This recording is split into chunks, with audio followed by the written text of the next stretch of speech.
Muy buenas noches. Vamos a comenzar esta semana de patología del intestino grueso.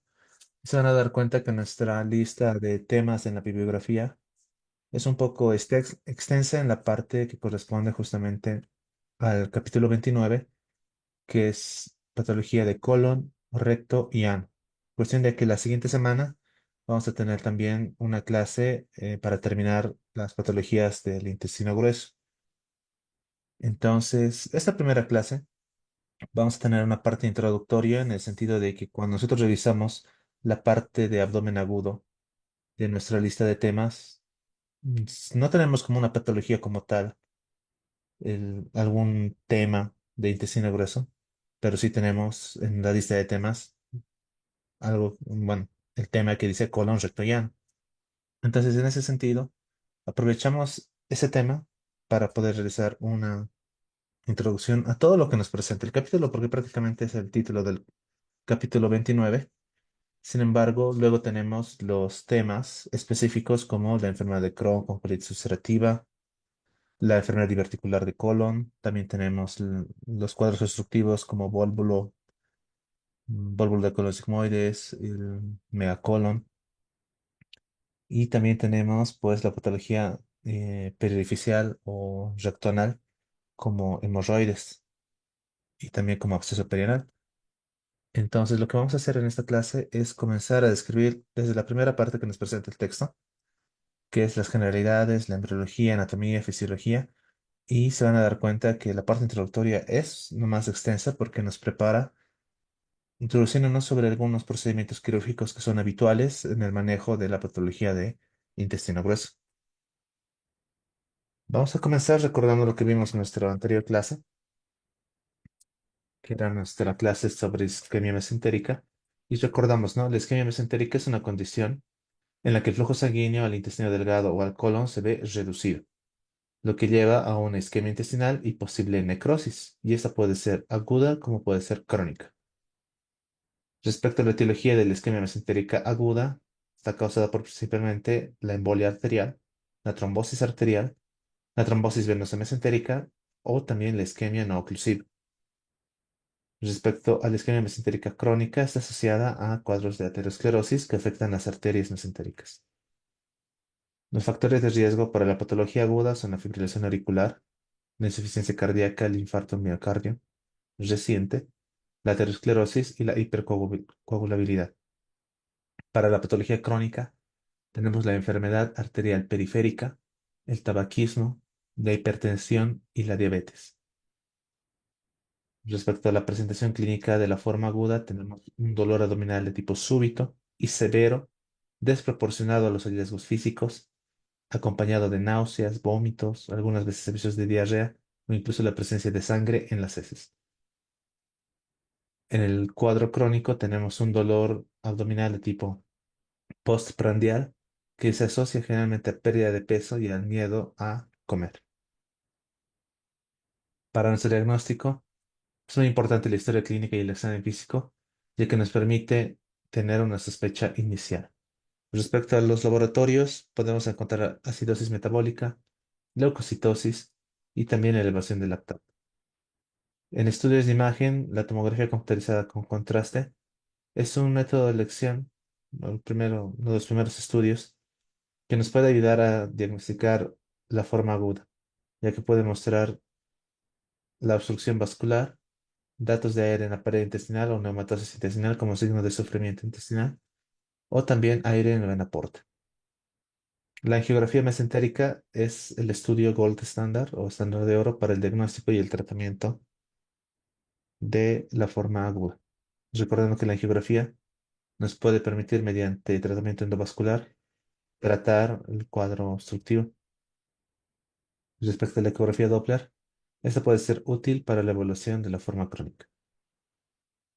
Respecto al tratamiento, el tratamiento inicial inicia, valga la redundancia, con la reanimación del paciente con líquidos intravenosos.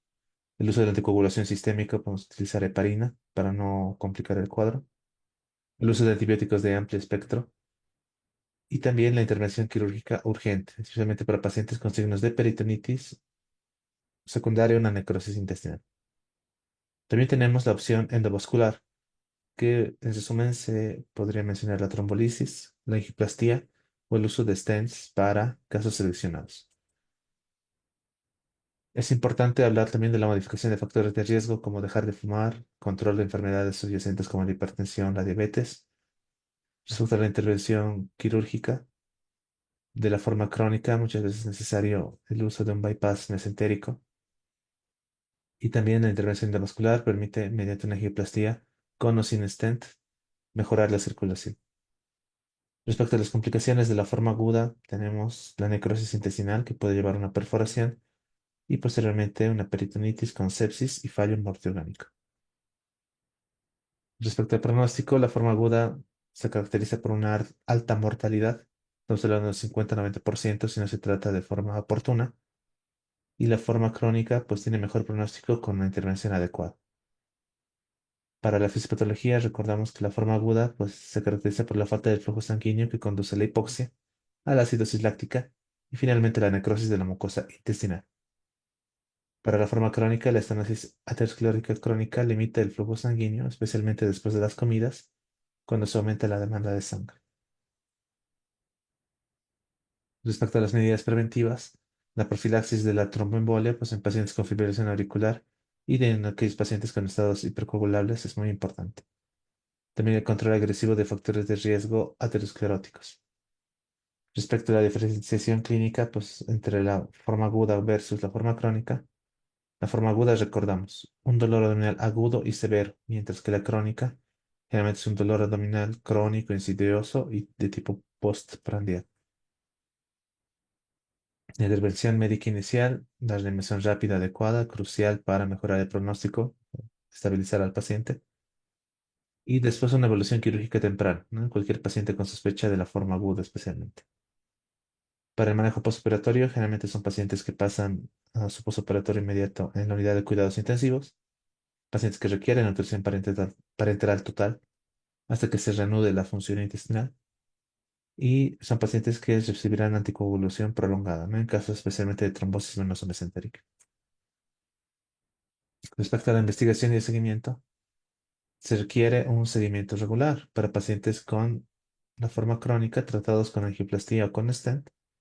Y también respecto a la investigación continua, pues se están desarrollando muchas técnicas endovasculares y también tratamientos farmacológicos que permitan mejorar el tratamiento y el pronóstico de estos pacientes con isquemia mesentérica. Bueno, eso respecto a lo que habíamos visto en la anterior clase. Y les repito, cuando nosotros hacemos el abordaje de este tema de colon recto y llano, no nos dirigimos o el texto no nos presenta una patología en específico, ¿no? Entonces, el desarrollar un caso clínico no tendría mucho sentido para esta clase. Así que lo vamos a reservar para las clases donde tenemos patologías específicas. Pero en sentido de compensación, pues vamos a tener 10 preguntas que vamos a resolverlas durante la exposición. Recordando que esas 10 preguntas que resolvemos ese mismo momento que estamos exponiendo son preguntas en las cuales yo aprovecho para recordar un poco preguntas que se han presentado en ediciones anteriores del examen o por lo menos preguntas que son muy parecidas. Entonces, en este caso vamos a tener, en lugar de 5, 10 de esas preguntas. Se van a dar cuenta que la extensión del tema es igual un poco importante. Así que podemos comenzar hablando sobre la embriología del intestino grueso. Y al igual que hablábamos de la embriología del intestino delgado, pues tenemos hitos que se presentan en diferentes semanas de la gestación. Recordando que el intestino como tal se va a originar a través de lo que es el tracto intestinal embrionario, que podemos dividirlo en intestino anterior, medio y posterior. A lo que corresponde el intestino grueso, tiene relevancia tanto el intestino medio como el intestino posterior, recordando que el anterior va a dar origen al tubo digestivo superior, el medio al intestino delgado, pero también al colon ascendente y la mitad proximal del colon transverso, con la característica que todos estos órganos van a estar irrigados por ramas de la arteria mesentérica superior. En cambio, la mitad distal del colon transverso, el colon descendente, el sigmoides, el recto y el ano proximal Se forman a partir del intestino posterior y tendrán su irrigación a partir de ramas de la arteria mesentérica inferior. Respecto a los hitos, recordamos que la cuarta semana tenemos el desarrollo del tracto gastrointestinal embrionario y el intestino primitivo pues se deriva del endodermo, ¿no? Dando origen al intestino anterior, intestino medio e intestino posterior. A la sexta semana tenemos el intestino medio que va a herniarse hacia afuera de la cavidad abdominal. Eso lo conocemos como una cavidad celíaca primitiva o una cavidad abdominal primitiva, que mientras se encuentra herniada o en el exterior, da un giro de 270 grados en sentido antihorario, lo que permite que las estructuras se localicen en el sitio en el cual nosotros podemos encontrarlas en el adulto. Respecto al intestino posterior, la cloaca o la parte más distal del intestino posterior de forma primitiva es dividida por un tabique, que es el tabique urorectal, entre el seno urogenital y el recto, lo que va a dar origen justamente a estructuras urogenitales, la parte anterior y la parte posterior, al recto y al ano. Para la décima semana, el intestino medio regresa a su posición intraabdominal, dejando en el sitio donde corresponden en la anatomía del adulto las estructuras como el apéndice, el ciego, el colon proximal respecto a lo que viene a ser el colon ascendente, el transverso, el sigmoides, etc. Respecto a la anatomía, recordamos que estamos hablando de una porción del tubo digestivo que se extiende desde la válvula ileocecal hasta el ano. Corresponderá entonces toda la extensión del colon con todas sus divisiones, el recto y finalmente el canal anal. Si hablamos nosotros de la pared del colon y el recto, pues estos comprenden cuatro capas, así como las cuatro capas del intestino delgado, representadas por la mucosa, la capa submucosa, la capa muscularis propia, que se caracteriza por tener dos capas, ¿no? Una interna de fibras circulares, que en su extensión a nivel recto anal va a dar origen al esfínter anal interno, en el recto distal, en el ano proximal, y la capa longitudinal externa, que a nivel del colon, pues va a dar origen de forma sobresaliente a las tenias colónicas, como característica de la anatomía macroscópica del colon. De igual forma, nosotros tenemos finalmente una capa serosa, recordando que a nivel del recto medio y el recto distal, esta parte del tubo digestivo carece de la capa serosa. Y tenemos nuestra primera pregunta a responder durante nuestra exposición. Y esa pregunta nos dice, el colon comienza en la unión del ilion terminal y el ciego se extiende hacia el recto alrededor de 100 centímetros, 150, 200, 250 o 300 centímetros. Vemos nuestras respuestas. Es inciso. Existe consenso, ¿no? 150 centímetros aproximadamente. Entonces, dentro de las características anatómicas que nos muestra el texto, estas son las partes más resaltantes, ¿no? Si comenzamos desde el inicio del intestino grueso, pues tenemos, ¿no?, que el colon comienza en la unión del ilion terminal y el ciego y le toma 150 centímetros aproximadamente llegar al recto.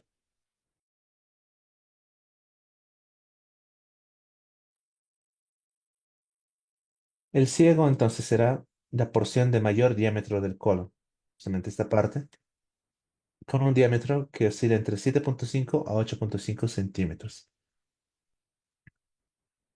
Es menos vulnerable a la obstrucción en el sentido de que es de un amplio diámetro. Sin embargo, tiene la característica de que su pared muscular es delgada, entonces se vuelve más vulnerable a la perforación. No es vulnerable a la obstrucción, pero sí es vulnerable a la perforación. El segmento que continúa al ciego es el colon ascendente, que tiene la característica, bueno, la mayor parte del colon derecho es una parte fija del colon. Justamente el colon ascendente se fija directamente al retroperitoneo con un meso corto.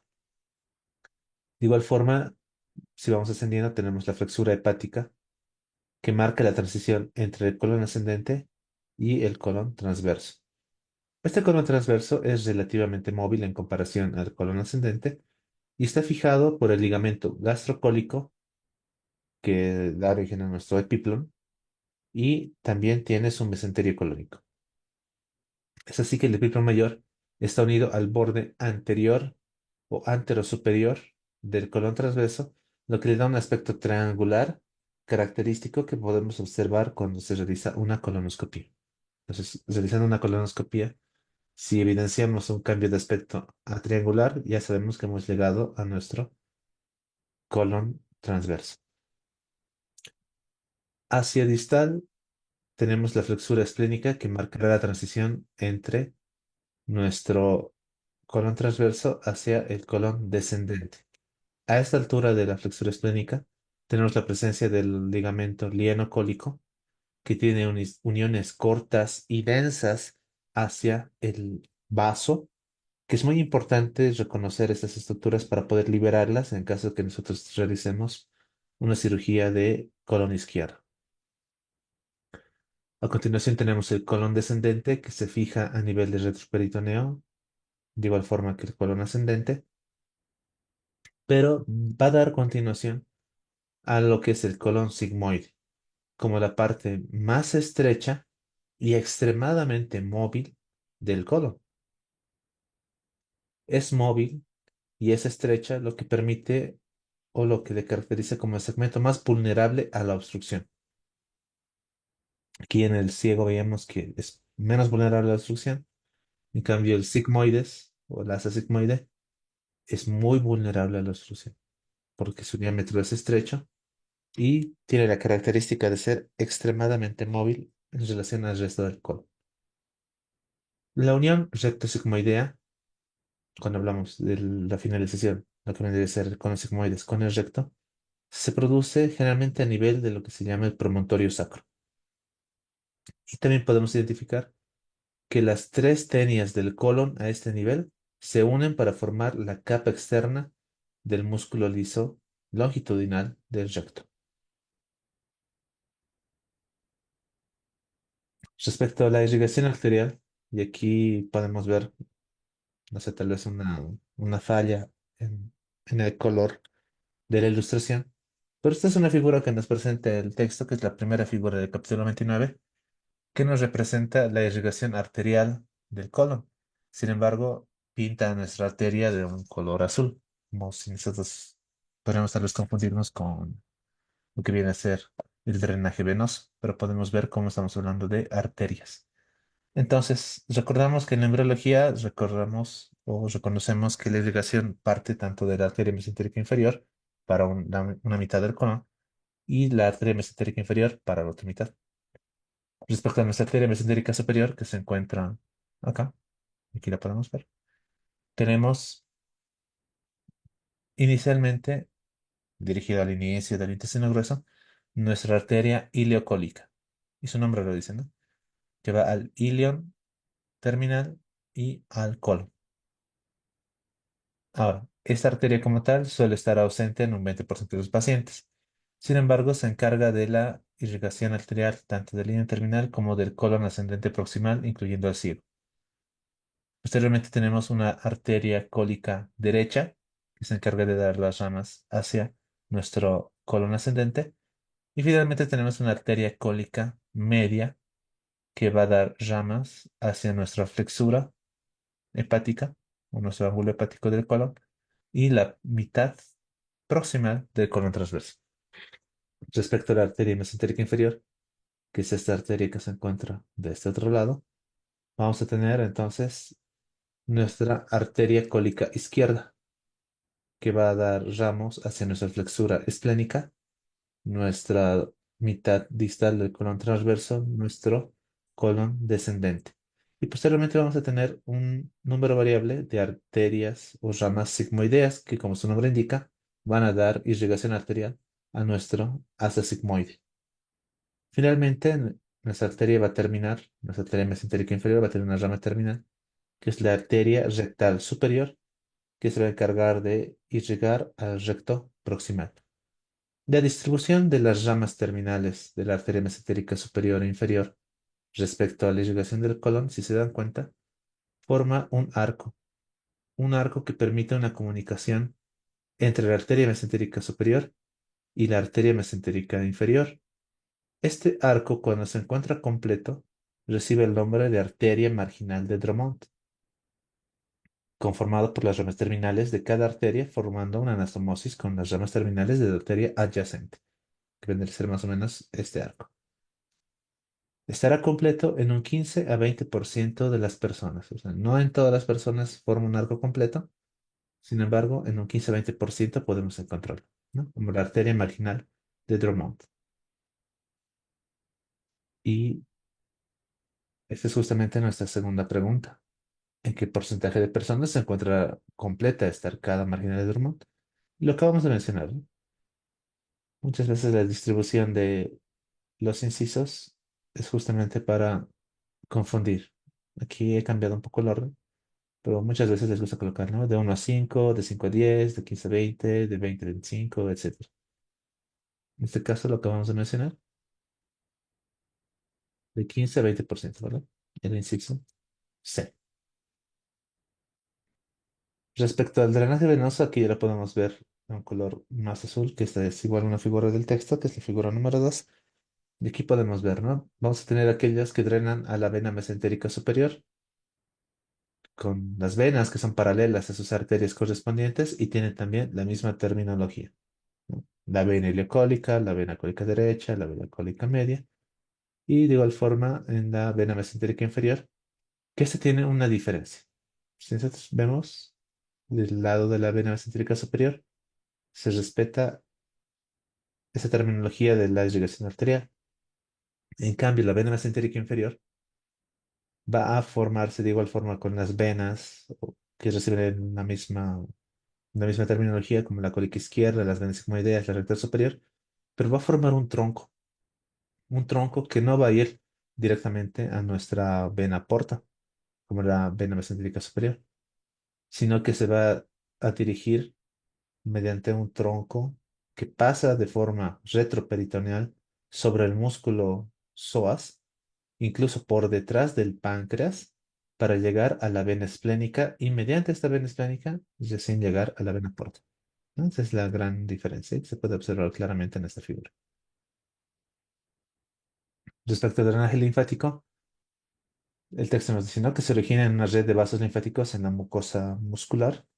La muscular es mucosa, donde tenemos la presencia de vasos linfáticos y nódulos linfáticos que siguen las arterias regionales. Cuando hablamos de los nódulos linfáticos, pues tenemos los que se encuentran en la pared intestinal o con el nombre de epiploicos, a lo largo del margen interno del intestino adyacente a la arcada arterial o paracólicos, aquellos que se encuentran en los vasos mesentéricos o intermedios, y los que se encuentran en los sitios de origen de las arterias principales. No estamos hablando de superior e inferior, por eso también recibe el nombre de principales. Respecto a la inervación, podemos ser muy puntuales respecto a la inervación simpática, que tiene un efecto inhibitorio, representado por los nervios simpáticos, que se originan de las ramas T6, T12 y L1 hasta L3. Y luego tenemos la inervación parasimpática, que tiene un efecto más bien excitatorio de la función del colon, representado por las ramas del nervio vago, ¿no?, que se encargan de la inervación del colon derecho y transverso proximal. Y respecto al colon izquierdo, estará representado por la presencia de los nervios erectores, que se originan de los nervios sacros de S2 a S4. Eso respecto a la parte del colon. Y el texto a continuación nos presenta las características anatómicas del siguiente segmento. Estábamos hablando de lo que puede ser el recto y el canal anal. Entonces, de igual forma como teníamos los puntos más representativos de la anatomía del colon, de igual forma aquí tenemos los puntos más representativos de la anatomía del canal anal o sea, de la región rectoanal. Entonces, este canal anal quirúrgico comienza en la unión anorrectal y termina en el borde anal. Estamos hablando que tiene una longitud de 2 a 4 centímetros. El recto tiene más bien una longitud de 12 a 15 centímetros.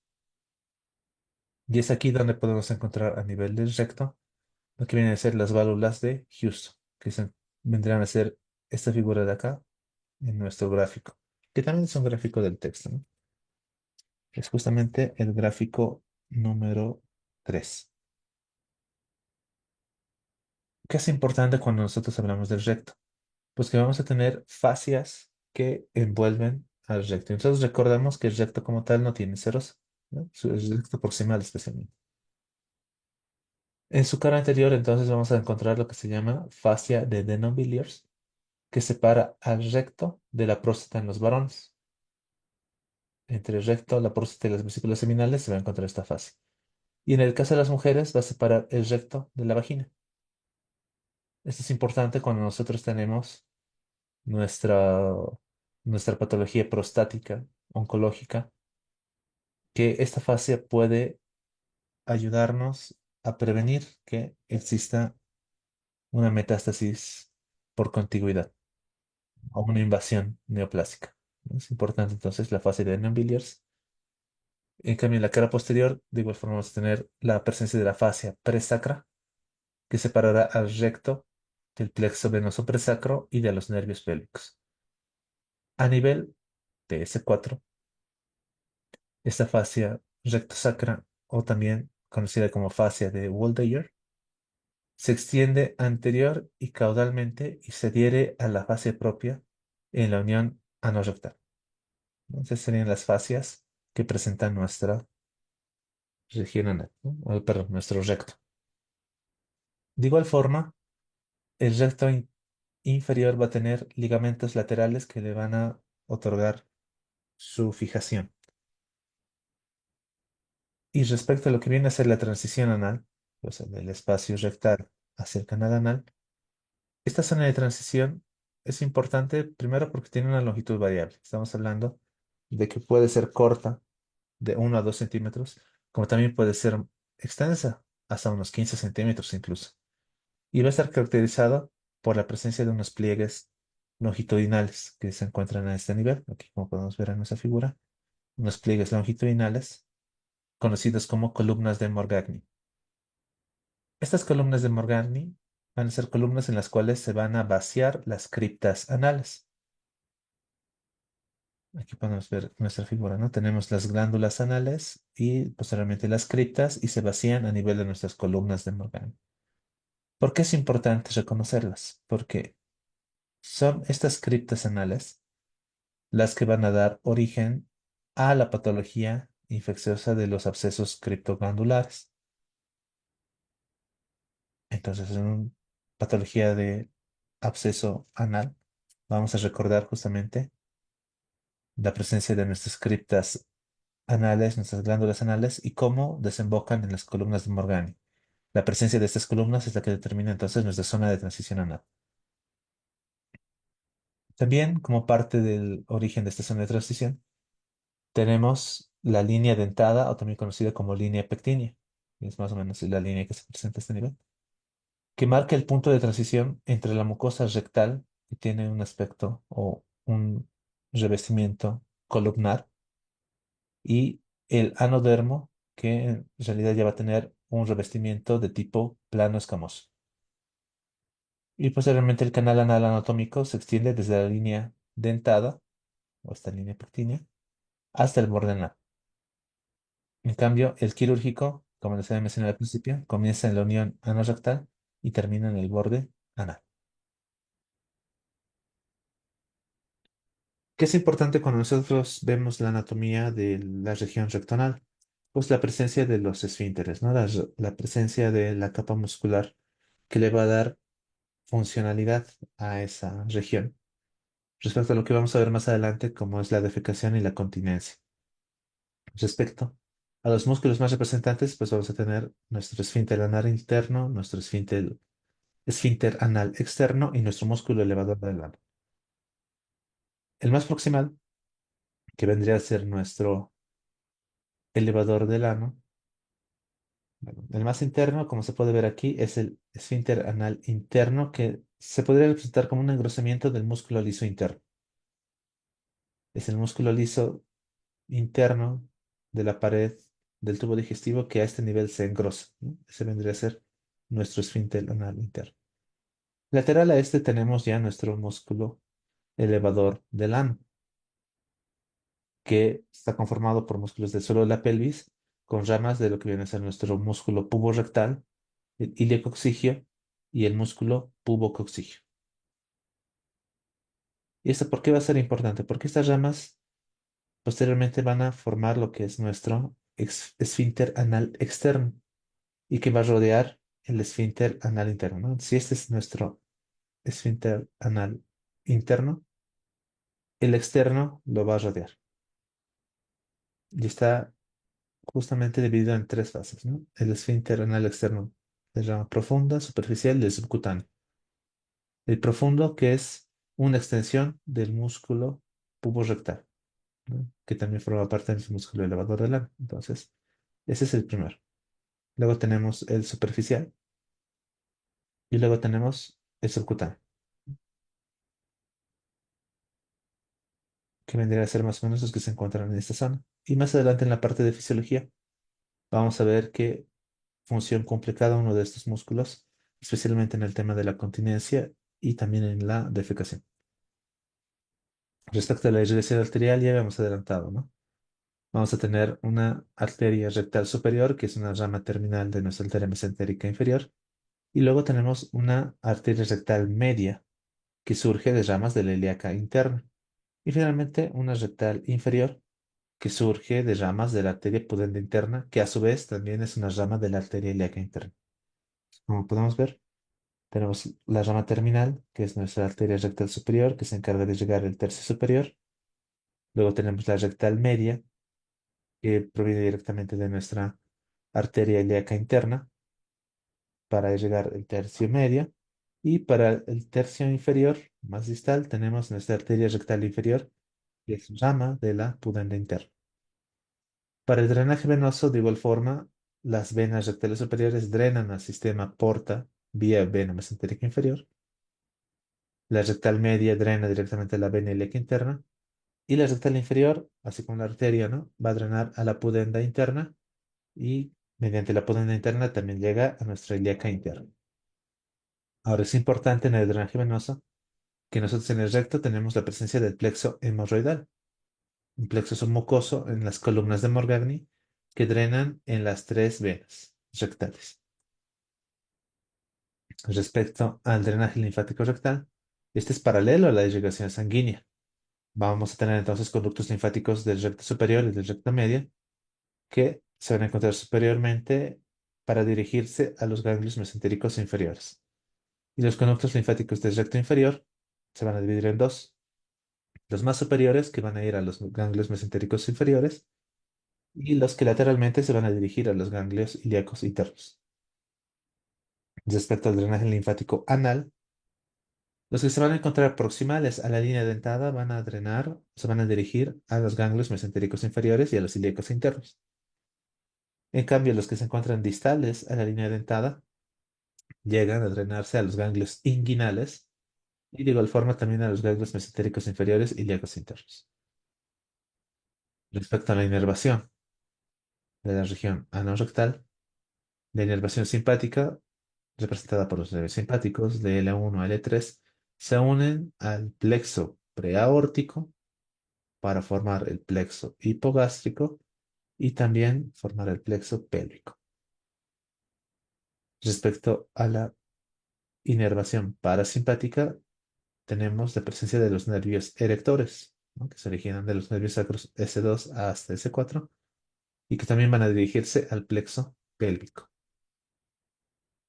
Para la inervación de nuestro esfínter anal interno, tenemos la presencia de fibras simpáticas y parasimpáticas, con la característica de que ambas fibras inhiben la contracción. Entonces, producirían más bien una relajación del esfínter anal interno. Para nuestro esfínter anal externo, tenemos la inervación a través de la rama rectal inferior del nervio pudendo interno. Y para nuestro músculo elevador del ano, tenemos ramas del nervio pudendo interno e incluso ramas directas de los nervios S3 a S5. Respecto a la inervación sensorial del canal anal o de la región anorrectal, es importante, ¿no? Vamos a tener ramas de la rectal inferior que viene del nervio pudendo interno, recordando que el recto como tal es insensible. Sin embargo, el canal anal recibe inervación somática. O sea, no estamos hablando de algún tipo de inervación visceral. Entonces recordamos, ¿no? Cuando hablábamos del peritoneo visceral y las ramas que se caracterizan por una inervación difusa, mal localizada y demás. Y en el peritoneo parietal, más bien lo que teníamos sí era un tipo de inervación somática que era más específica, más localizada. En este caso, el recto es insensible y el canal anal tiene esa inervación somática que le da esa sensibilidad particular, que vamos a ver también que es importante cuando nosotros hablamos del mecanismo de continencia y defecación. Y antes de pasar a fisiología, pues el texto también nos habla de las posibles anomalías congénitas que puede presentar el paciente, ¿no? Ya que la perturbación del desarrollo embriológico del intestino medio y posterior da lugar a las anomalías anatómicas del colon, el recto y el ano. ¿Cuáles son las más representativas? Estamos hablando de la mala rotación intestinal y la no fijación del colon. Recordando que tenemos segmentos que se encuentran fijos o que son poco móviles, que en algunos casos, por esas alteraciones en el desarrollo, más bien pueden ser extremadamente libres. De igual forma, existe, como habíamos visto en el intestino delgado, la canalización del intestino para convertirlo en un tubo. Puede existir esos fallos en la canalización, dando origen a lo que se conoce como duplicación de colon. Y cuando hablábamos de lo que venía a ser el descenso del septo urogenital, o sea, para dividir la parte anal de la parte urogenital, ese descenso incompleto puede manifestarse con lo que se conoce como ano imperforado y la presencia de fístulas o conexiones anormales entre el ano o la región rectoanal y el tracto genital o tracto urinario. Es así que muchos bebés con anomalías congénitas del intestino posterior tienen también anormalidades asociadas al tracto genitourinario. Bueno, eso es respecto a la anatomía. ¿Y por qué describimos la anatomía? Pues porque ahora vamos a empezar a hablar de la fisiología normal del colon. Recordando que va a tener varias funciones. Como parte del intestino delgado, o bueno, como el intestino delgado, tiene también una función de intercambio de líquidos electrolitos. Estamos hablando que tiene nomás una función de absorción, especialmente de lo que viene a ser agua. Pero recordamos que el agua no se mueve sola, se mueve generalmente con electrolitos o el transporte o el intercambio de electrolitos favorece el movimiento también del agua. Entonces, respecto al intercambio de agua, sodio, potasio, cloruro, bicarbonato y amoníaco, recordamos que el colon es un sitio importante para la absorción de agua y el intercambio de electrolitos. 90% del agua del líquido ileal que llega al ciego, que llega al colon, se absorbe. Estamos hablando de entre 1000 a 2000 mililitros por día y que dependiendo del estado fisiológico, o sea, el requerimiento y demás, se puede elevar hasta 5000 mililitros al día. De igual forma, si hablamos de el intercambio de sodio, podemos hablar de 400 mil equivalentes de sodio que se intercambian a nivel del colon por día. También tenemos la presencia de su efecto en los ácidos grasos de cadena corta, recordando que tenemos la presencia del acetato, el butirato y el propionato, que son producidos por la fermentación bacteriana de los carbohidratos que nosotros consumimos de la dieta. ¿Por qué son importantes estos ácidos grasos de cadena corta? Porque van a ser una fuente de energía para la propia mucosa colónica. La ausencia de estos deriva en atrofia de la mucosa e inflamación, lo que se conoce como colitis por desvío. Respecto a la presencia de la microbiota colónica y la formación de gas intestinal, pues recordamos que alrededor del 30% del peso de las heces o del peso fecal seco estará compuesto por bacterias. Entonces, de 10 a la 11 o hasta 10 a la 12 organismos, o microorganismos, por gramo de heces, siendo los anaerobios los microorganismos más predominantes. Y dentro de estos anaerobios, pues las especies de bacteroides, los más frecuentes. Respecto a las bacterias aerobias, la que es su representante más numerosa es la E. coli. Respecto al gas intestinal, este gas intestinal surge más que todo del aire deglutido, la difusión de gases de la sangre y también la producción intralaminar. ¿Cuáles van a ser los componentes principales del gas intestinal? El nitrógeno, el oxígeno, el dióxido de carbono, el hidrógeno y el metano. El tracto gastrointestinal entonces contendrá entre 100 a 200 mililitros de gas, siendo que se liberan entre 400 hasta 1200 mililitros de gas por día como flatos dependiendo de las características de la dieta del paciente. Respecto a la motilidad del intestino grueso, vamos a ver una diferencia respecto al intestino delgado, ya que el intestino delgado tenía una actividad motora cíclica que permitía el movimiento. Aquí no. Aquí no tenemos esa actividad motora cíclica, sino más bien tenemos contracciones intermitentes, aquellas que son de amplitud baja y aquellas que son de amplitud alta. Las de amplitud baja son de corta duración, se presentan como ráfagas y pareciera que tuviesen la función de mover el contenido colónico. Incluso estas contracciones son capaces de retrasar el tránsito colónico. Al presentarse de forma esporádica, no permiten que el tránsito o el contenido del colon se transporte, se traslade a una velocidad muy alta, dependiendo también de nuestras necesidades. ¿Por qué? Porque para poder realizar el intercambio de electrolitos y agua, necesitamos también tiempo.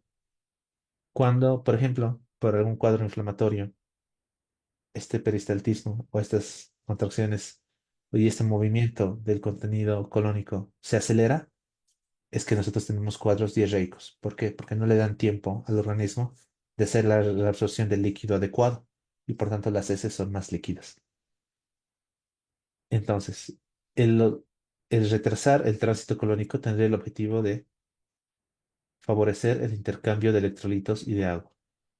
En cambio, respecto a la amplitud alta o las contracciones de amplitud alta, estas tendrán una duración prolongada y suelen ser más coordinadas, no solo como ráfagos, ya que crean movimientos en masa, pero de forma escasa. Estamos hablando de 4 hasta 10 veces al día, generalmente después de las comidas y también al despertar.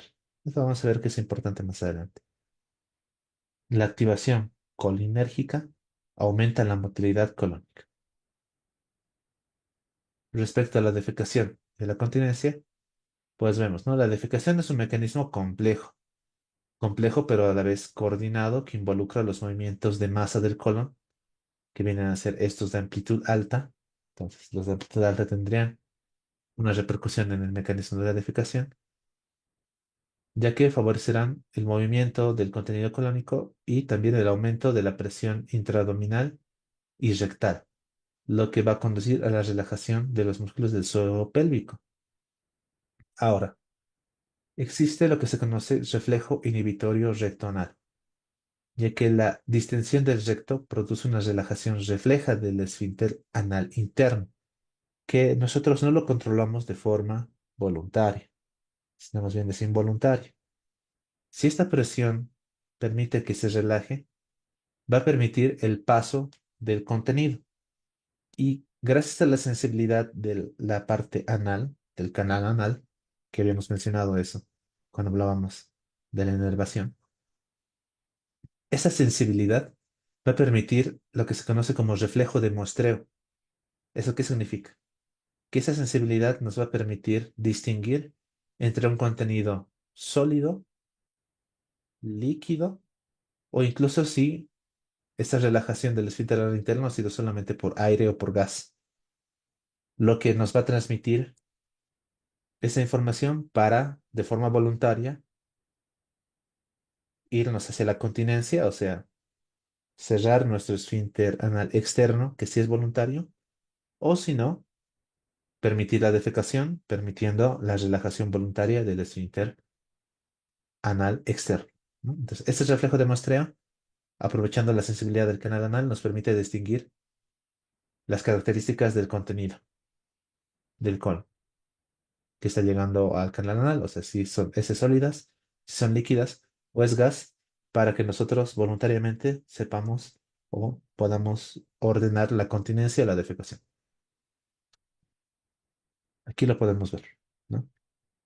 Durante el reposo, entonces, cuando hablamos de la defecación, o bueno, tenemos que hablar en todo caso de la continencia primero, porque esta es una imagen de continencia y esta es una imagen de defecación, como se puede ver aquí en la flechita, ¿no? Que es la eliminación del contenido del intestino. ¿Por qué es importante la continencia? Bueno, vamos a ver qué es lo que sucede la mayor parte del tiempo. Cuando hablamos de continencia, pues este mecanismo es tan complejo como el de defecación que acabamos de mencionar y que lo vamos a repetir con la figura, ya que requiere una adecuada adaptabilidad de la pared rectal para poder acomodar lo que se conoce como bolo fecal. Y existe un control neurogénico apropiado del suelo pélvico y del mecanismo del esfínter, al igual que de los músculos funcionales internos y externos del esfínter. Cuando se altera ese control neurogénico, lo que tenemos ya es entonces lo contrario de la continencia, los cuadros de incontinencia. Veamos. Esta es una figura de continencia, es una figura que solamente se presenta en el texto, que nos presenta el texto. Y aquí vemos, ¿no? Tenemos el músculo puborectal que crea un cabestrillo alrededor del recto. Este pubo rectal, recordamos que forma parte de nuestro músculo elevador del ano. Y su disposición, mira, ¿no? Es pubo rectal, del pubis al recto. Y forma, como dice, un cabestrillo. Este cabestrillo, cuando está contraído, lo que hace es darle un ángulo agudo o cierra el ángulo en el cual se encuentra nuestro, nuestra posición anorrectal. No sé si se dan cuenta, está doblado, por decirlo de una forma. ¿Por qué? Porque este músculo puborectal lo está traccionando hacia adelante. Entonces esto se cierra, tiene un ángulo más agudo. Por tanto, los esfínteres internos y externos son tónicamente activos en reposo. En reposo se encuentran cerrados. El esfínter interno responderá a la presión en reposo. Y cuando aumenta la presión a este nivel, es el primero que empieza a relajarse. En cambio, el esfínter externo tendrá lo que se llama una presión de compresión. Tiene la característica de ser entonces voluntario. ¿Qué es importante? Las heces formadas, las heces sólidas, ayudan a mantener la continencia. O sea, se mantienen mayor tiempo en nuestra región rectal, a diferencia de las líquidas o semilíquidas. ¿Qué sucede en el momento de la defecación? Aumenta la presión dentro de nuestro canal rectal y vamos a tener nuestro reflejo inhibitorio rectonal, ¿no? Existe el aumento de la presión intraabdominal, puede existir una maniobra de Valsalva, también la contracción rectal, y va a producir la relajación de nuestro músculo puborectal. Lo que habíamos dicho que aquí está contraído, aquí ya se relaja. Y cuando se relaja, este ángulo anorrectal se hace más obtuso, se hace más abierto. Y si se dan cuenta, empieza a adquirir ya no la forma doblada que se encontraba aquí, por decirlo de una forma tal vez muy vulgar. Aquí ya se encuentra en una forma más tubular, lo que favorece entonces la apertura del canal anal y así también la defecación. Cuando existe alteración anatómica por algún tipo de lesión a nivel de las fibras musculares, de esos músculos del piso pélvico o de las fibras que conforman los esfínteres, vamos a tener los fenómenos de incontinencia. Eso respecto a las funciones que presenta nuestro intestino grueso. Ahora vamos a hablar de la evaluación clínica de los signos y síntomas que son más frecuentes cuando hablamos de patología del intestino grueso. Y recordamos, ¿no? Que el punto de partida siempre es nuestro historial completo, nuestra historia clínica, con su examen físico exhaustivo. Respecto al historial completo, nos menciona, es importante buscar antecedentes de cirugía intestinal anterior para determinar la anatomía resultante. Por ejemplo, no es lo mismo un paciente que no ha tenido cirugías que un paciente que ha sido sometido, no sé, a una hemicolectomía derecha y que le han realizado una anastomosis del ilion al colon transverso. Entonces, ese paciente ya no tiene ciego, por decirlo así. Si nosotros conocemos el antecedente de cirugías previas del paciente, ya podemos determinar cómo ha quedado la anatomía del intestino delgado y el intestino grueso. Es importante el antecedente de cirugía anorrectal. ¿Por qué? Porque podemos estar frente a complicaciones abdominales o anorrectales de esas cirugías. en las mujeres, es importante averiguar sobre antecedentes gineco-obstétricos, ya que pueden dar pie a que nosotros tengamos sospecha de lesiones o daño a nivel del piso pélvico, incluso del esfínter anal. Son importantes antecedentes familiares, ya que nos ayudan a identificar o tener también sospecha respecto a la enfermedad inflamatoria intestinal que habíamos mencionado en nuestra patología de intestino delgado, que tiene un gran componente genético asociado a la historia familiar, como también no solamente nuestra enfermedad de Crohn o colitis ulcerativa, sino la enfermedad polipoide familiar o la presencia de pólipos, como así también el cáncer colónico.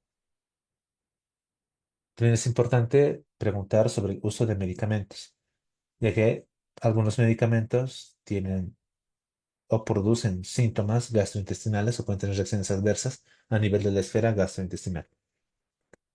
Eso respecto a nuestro historial. Respecto al examen físico, es necesario hacer énfasis en nuestro examen físico del abdomen, pero no limitarnos solamente al abdomen.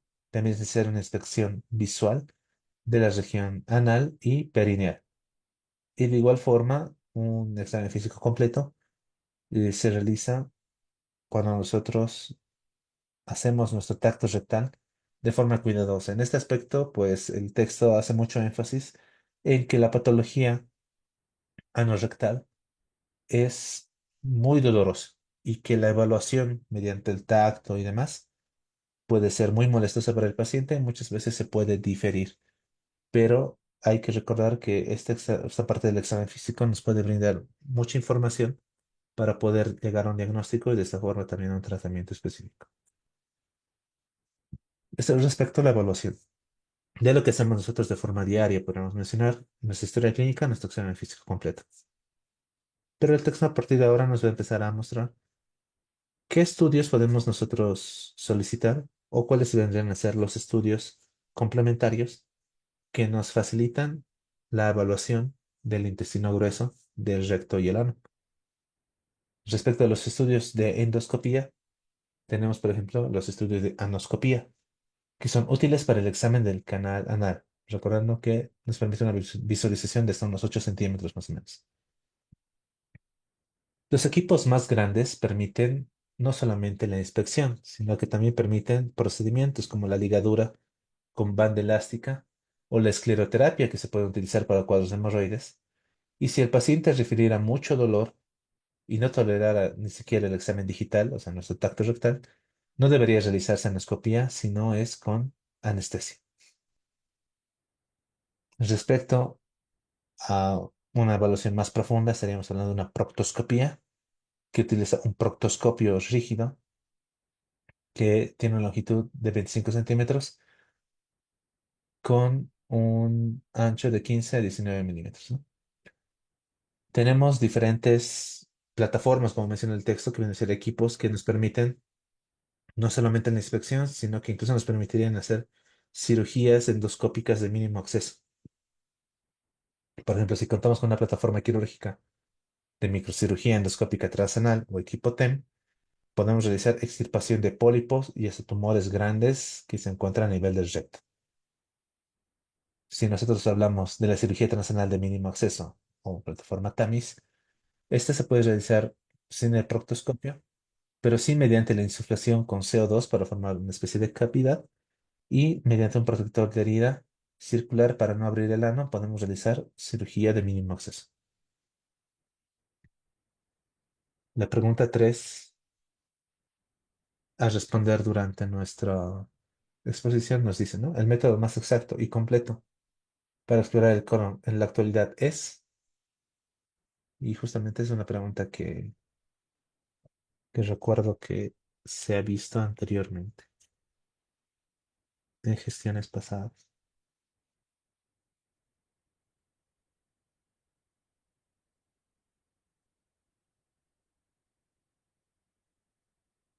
Veamos nuestras respuestas.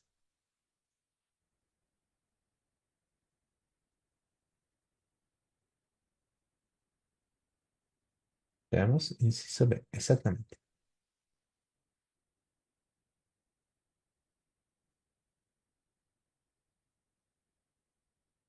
La colonoscopia, ¿no?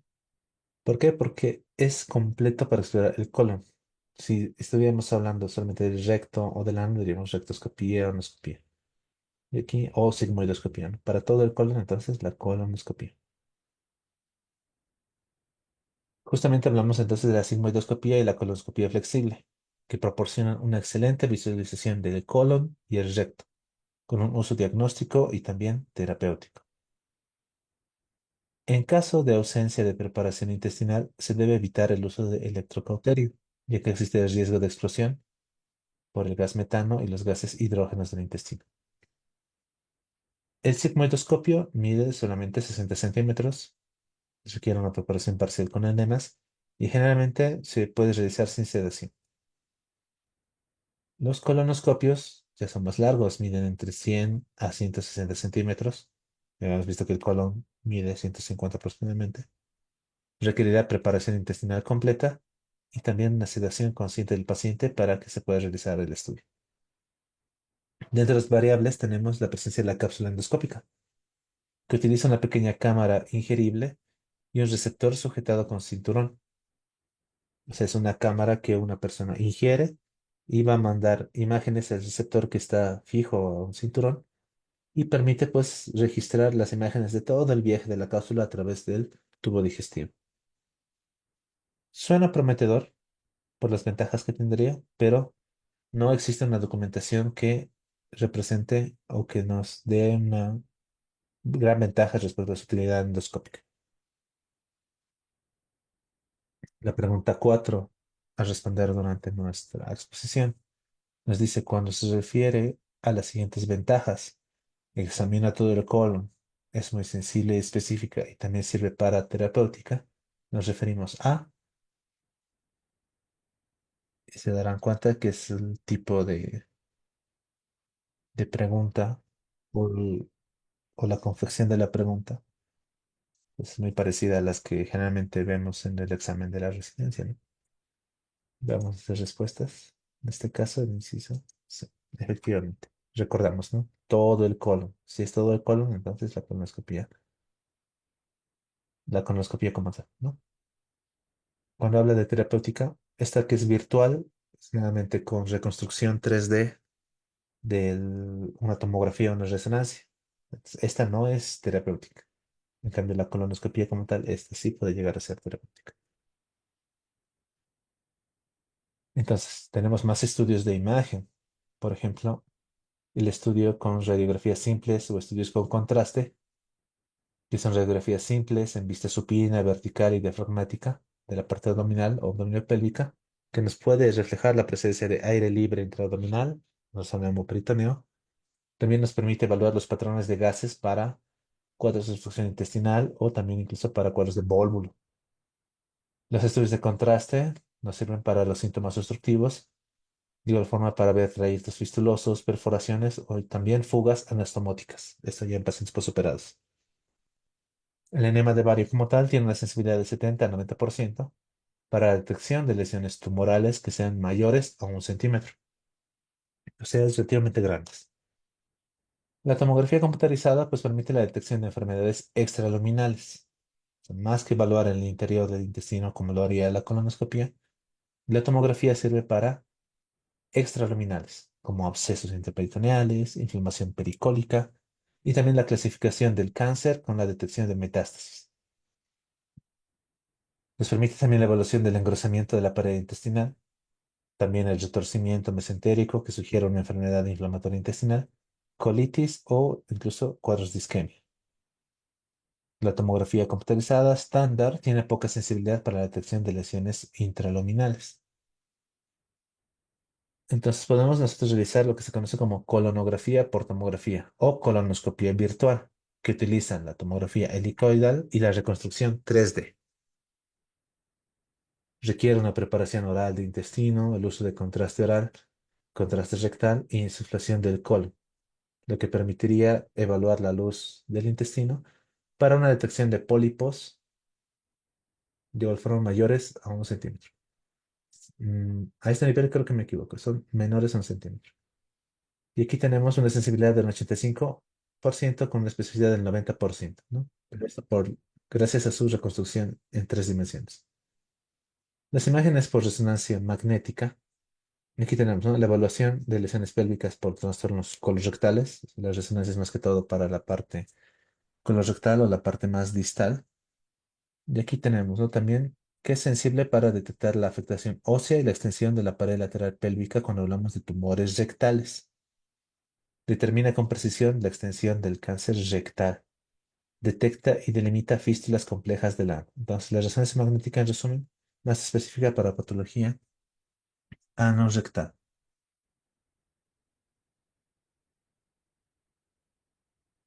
Entonces, recordamos, en la tomografía para más de 1 centímetro. La tomografía por emisión de positrones o tomografía PET, que nos permite obtener imágenes de tejidos con altos niveles de glucólisis anaerobia, esto hablando de tumores malignos. Complementa la tomografía computarizada para la estadificación del cáncer colorectal y cada vez más utilizado para el diagnóstico del cáncer recurrente o metastásico. Los estudios de gammagrafía permiten identificar sangrado gastrointestinal mediante el uso de eritrocitos marcados mediante medicina nuclear. Requiere entonces que exista una hemorragia activa y se toma aproximadamente en 4 horas de evaluación para poder identificar si este sangrado. Un sangrado lento, tan escaso como de 0,05 hasta 0,2 mililitros por minuto, se puede detectar con esta gamografía. Respecto a la tomografía por emisión de fotón único o tomografía SPECT, podemos utilizar también eritrocitos marcados, que también se usan para este procedimiento, y pueden localizar específicamente la fuente de sangrado gastrointestinal. De igual forma, una angiografía ocasionalmente se usa para detectar el sangrado del colon o del intestino delgado y puede ser terapéutico cuando nosotros utilizamos mediante procedimientos endovasculares el uso de vasopresina o una embolización angiográfica para trastornos vasculares del intestino grueso.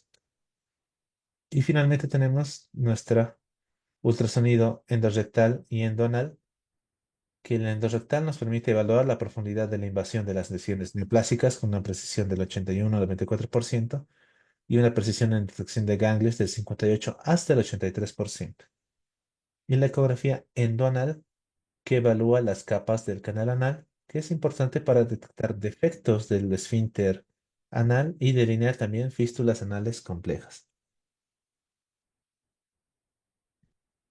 Y esta pregunta número 5, a responder en nuestro capítulo, dice, ¿por qué agente se produce colitis pseudomembranosa?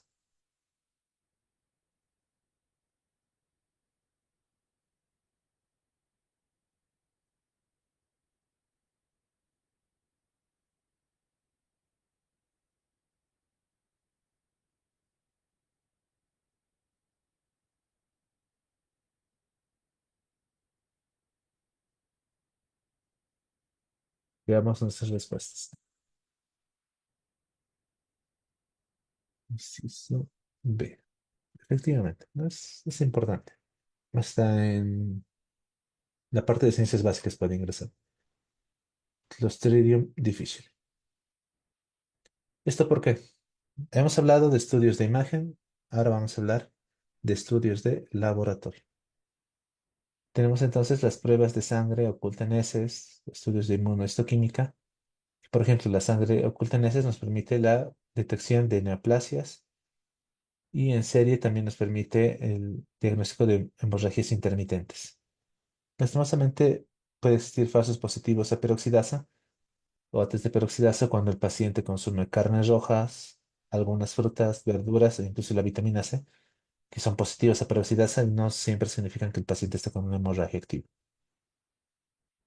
Justamente hablando de la inmunohistoquímica fecal, con una sensibilidad del 79% y una especificidad del 94%, este estudio de inmunohistoquímica es más específico porque detecta fragmentos específicos de la hemoglobina de la sangre. Entonces, es más específico para poder descartar o identificar sangrados digestivos. Dentro de los estudios de laboratorio que se pueden realizar en las heces tenemos, por ejemplo, aquellos para determinar la etiología de cuadros diarreicos, ya que revelan leucocitos fecales, la presencia tal vez de E. coli o de Shigella. Y podemos nosotros realizar cultivos para bacterias también para huevecillos de parásitos o para incluso parásitos en otras formas evolutivas. De igual forma, podemos realizar estudios para descartar la presencia de Clostridium difficile por la detección de sus toxinas. Y de igual forma, podemos identificar alteraciones en las heces, como por ejemplo la estetorrea, mediante el uso de tinciones como la tinción roja de Sudán. Respecto a los marcadores tumorales, podemos utilizar nuestro CEA, carcinógeno, nuestro antígeno carcinomembranario, que se encuentra elevado en un 60-90% de los pacientes que tienen cáncer colorectal. También tenemos pruebas genéticas, ¿no? Con información sobre anomalías genéticas relacionadas a la poliposis adenomatosa del colon, pero que el texto nos dice, ¿no? No porque tengamos tal vez a disposición este tipo de pruebas genéticas, no se deben realizar como pesquisaje, o sea, no se deben realizar a todos los pacientes. ¿Por qué? Porque el que tengan, digamos, algunas anomalías genéticas, no siempre les van a condicionar a la enfermedad. No es un test que se deba realizar a todos, porque por más que tenga la anomalía y el paciente no tiene cáncer, por decirlo así, no tiene la poliposis adenomatosa y demás, solamente estaríamos creando, solamente estaríamos alterando, digamos, al paciente, incluso psicológicamente. Es por eso que este tipo de estudios de pruebas genéticas no se realizan como pesquisaje, no se utilizan para detección, sino se utilizarán solamente para complementar la información de los pacientes que ya tengan datos de procesos neoplásicos o este tipo de enfermedades polipósicas. Bueno, eso respecto a los estudios que podemos utilizar. Y a continuación el texto nos presenta pues la valoración de síntomas frecuentes que presentan nuestros pacientes cuando tienen algún trastorno del intestino grueso. El primer síntoma, tal vez el más frecuente de todos, siempre va a ser el dolor abdominal. Es un síntoma inespecífico que puede tener innumerables causas. Específicas del intestino grueso, puede ser secundarias a cuadros obstructivos, inflamatorios o neoplásicos, a cuadros de inflamación, perforación intestinal o del colon, cuadros isquémicos del colon. Y aquí pues nosotros podemos utilizar para descartar pues estudios rayos X, estudios con contraste, tomografía que ayudan a confirmar o descartar diagnósticos.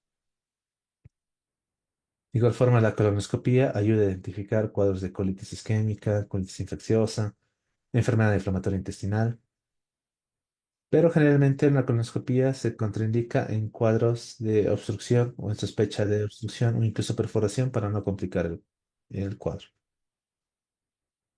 Respecto al dolor pélvico, puede originarse tanto en el colon distal como originarse en el recto o desde estructuras urogenitales adyacentes.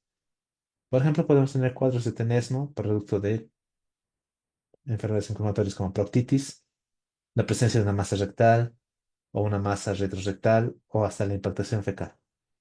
También puede existir dolor cíclico que puede asociarse con la menstruación y también con un sangrado rectal. Esto sugeriría la presencia de focos endometriósicos en el intestino grueso. También la enfermedad inflamatoria intestinal que se asocia a dolor abdominal y a dolor pélvico importante.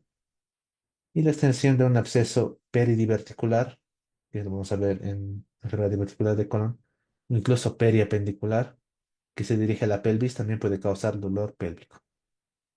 En estos casos, la tomografía, la resonancia magnética son útiles. También una proctoscopía puede dar información.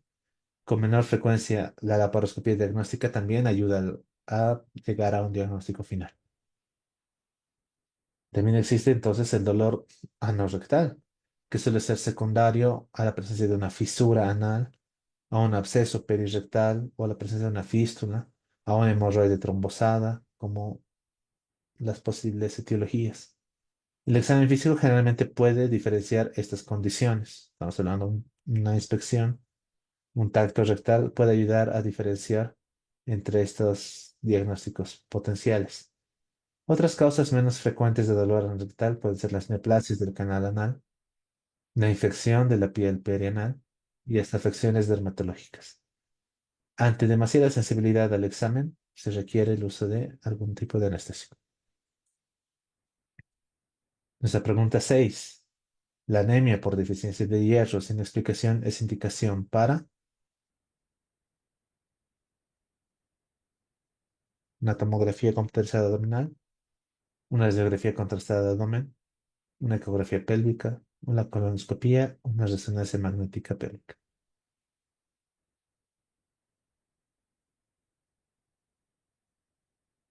Veamos nuestras respuestas. Efectivamente, una colonoscopía. ¿Por qué? Porque podemos estar frente tal vez a un cuadro de hemorragia digestiva. Entonces, habíamos mencionado primero como síntomas frecuentes el dolor a sus diferentes niveles, abdominal, pélvico y anorrectal. Ahora vamos a hablar de cuadros de hemorragia gastrointestinal baja, siendo que el primer objetivo de la valoración y el tratamiento de un paciente con hemorragia gastrointestinal es la reanimación adecuada, o sea, estabilizar al paciente. El segundo objetivo es identificar el origen de la hemorragia, siendo los más frecuentes cuando hablamos de hemorragia gastrointestinal o digestiva en general, la esofágica, la gástrica y la duodenal. Si el paciente tiene estabilidad hemodinámica, se puede realizar una preparación rápida de 4 o 6 horas que permite realizar una colonoscopía, que tiene la opción de ser terapéutica, ¿no? Porque puede realizar cauterización o inyección de epinefrina para controlar el sangrado. La anemia por deficiencia de hierro sin explicación también es indicación de colonoscopía.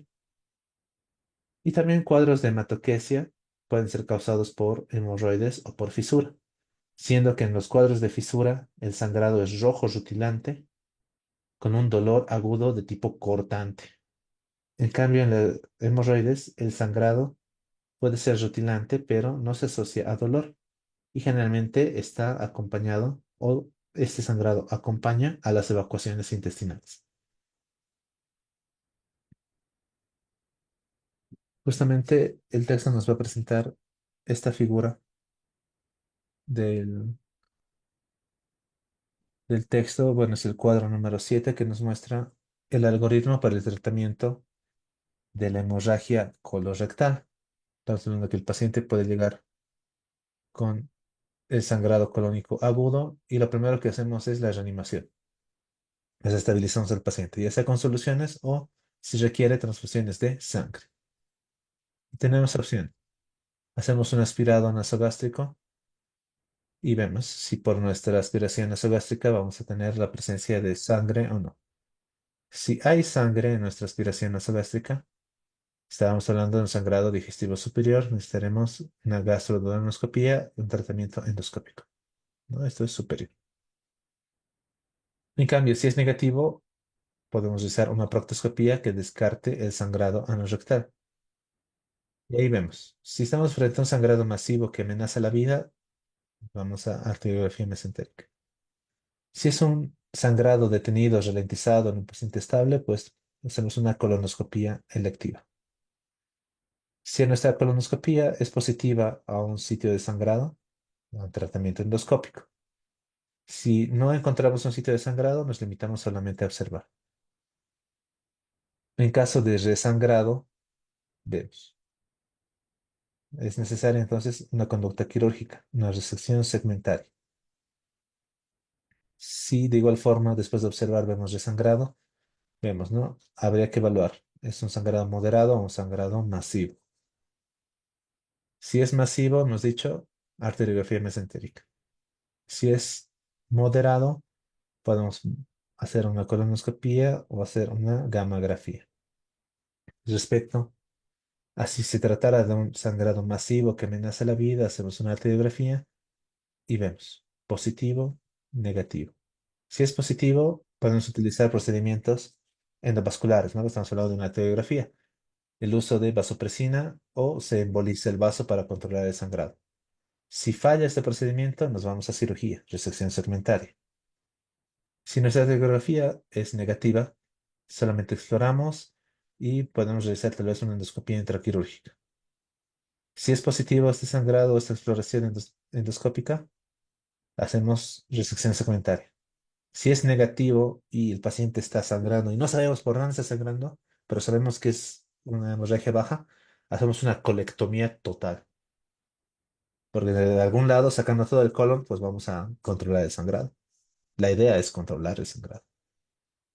En cambio, cuando es moderado, un sangrado continuo, pero moderado, nuestra gamografía con nuestros glóbulos rojos marcados nos permite identificar sitios de sangrado hasta muy pequeños, ¿verdad?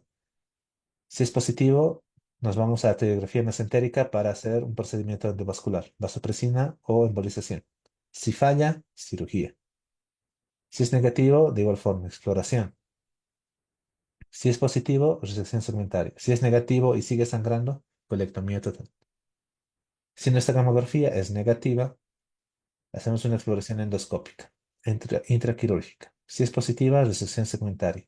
Si no logramos identificar el sitio de sangrado, colectomía total. O nos vamos a una colonoscopia urgente.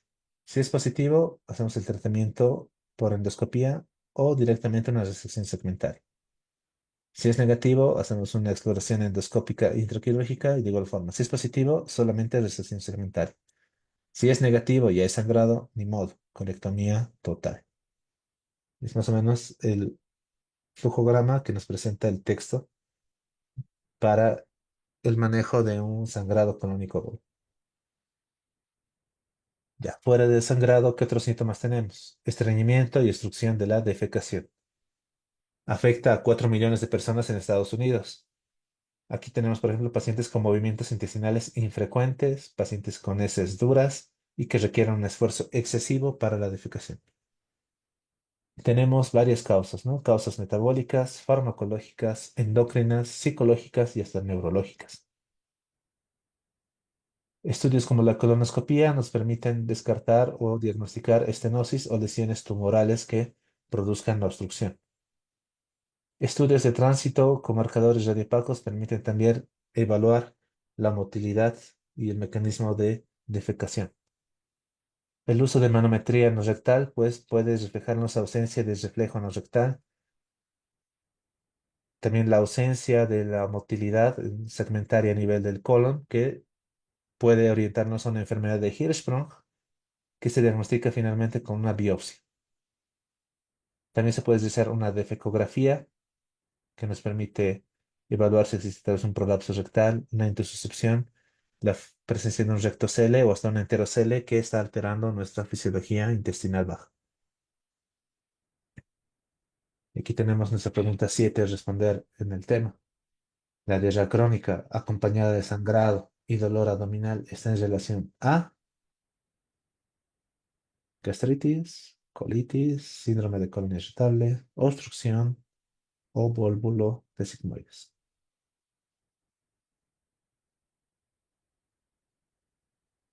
Veamos nuestras respuestas. A ver, B, C, C, veamos. Colitis. Sangrado, o sea, diarrea con sangrado y dolor, colitis.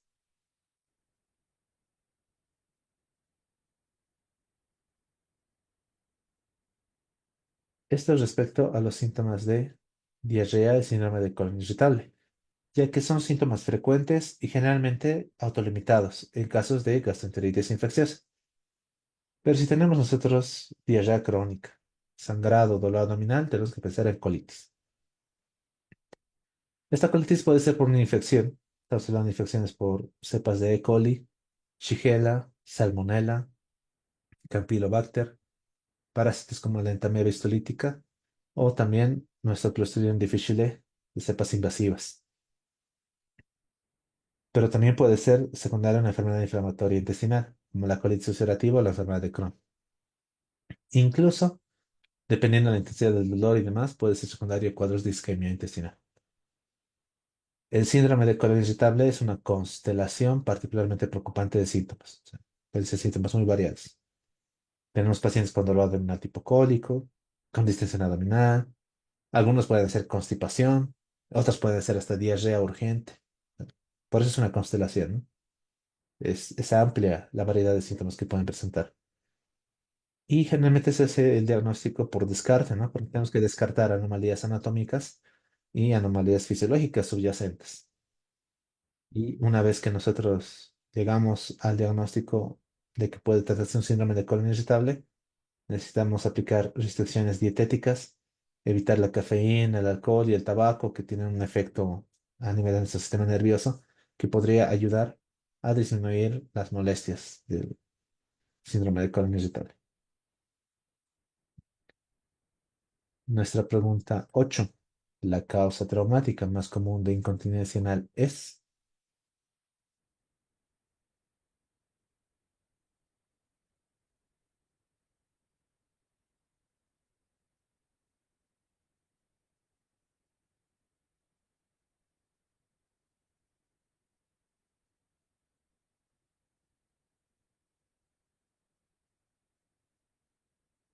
Veamos nuestras respuestas. Inciso C. Efectivamente, veamos. La lesión del esfínter anal durante el parto vaginal. Si hablamos de incontinencia, y aquí tenemos esa figura del texto, que son justamente las imágenes que nos muestran las ultrasonografías endoanales, que lo habíamos mencionado antes en nuestros estudios complementarios, nos sirven justamente para evaluar la presencia de las estructuras del canal.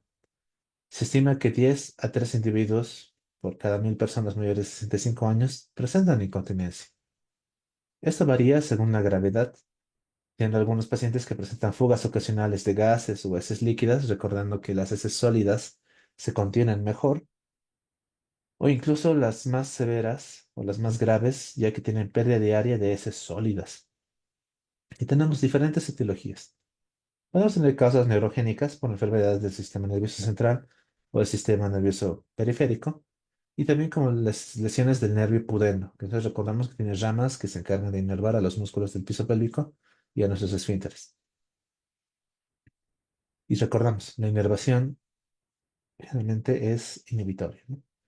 Ahora, respecto a causas anatómicas, y esto va en respuesta a nuestra pregunta número 8, tenemos desde anomalías congénitas, cuadros de prolapso rectal, incontinencia por un rebosamiento secundario, una neoplasia o un traumatismo, como también tenemos causas traumáticas, siendo la más común la incontinencia debido a una lesión del esfínter anal durante el parto vaginal, ¿no? Tendría que ser un parto vaginal muy traumático. Entonces, justamente aquí tenemos una imagen de cómo se debería ver, ¿no? Aquí, esta es la figura número 8 del capítulo 29, que nos muestra cómo una ecografía endonal nos muestra las capas normales. Aquí justamente tenemos nuestro esfínter anal externo. Por dentro tenemos el interno, que vendría a ser esto oscuro. Tenemos el externo. Tenemos los tejidos subepiteliales, el músculo longitudinal, etcétera. Y aquí abajo, en la letra B, tenemos la ecografía con un defecto. Aquí se puede ver el defecto anterior del esfínter. Aquí, por ejemplo, se pinta el todo alrededor del canal. Aquí solamente la parte posterior y en la parte interior no se distingue la anatomía. Entonces aquí está la lesión, ¿no? Esa es la utilidad de nuestro estudio ultrasonográfico.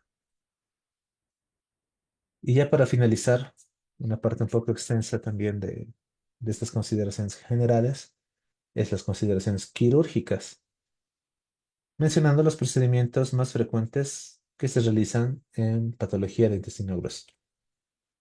Y vamos a hablar de resecciones, vamos a hablar de ostomías, vamos a hablar de esos procedimientos que mencionándolos en esta oportunidad, ya más adelante cuando hablamos de obstrucción, de enfermedad de Crohn y demás, ya va a ser mucho más sencillo recordar.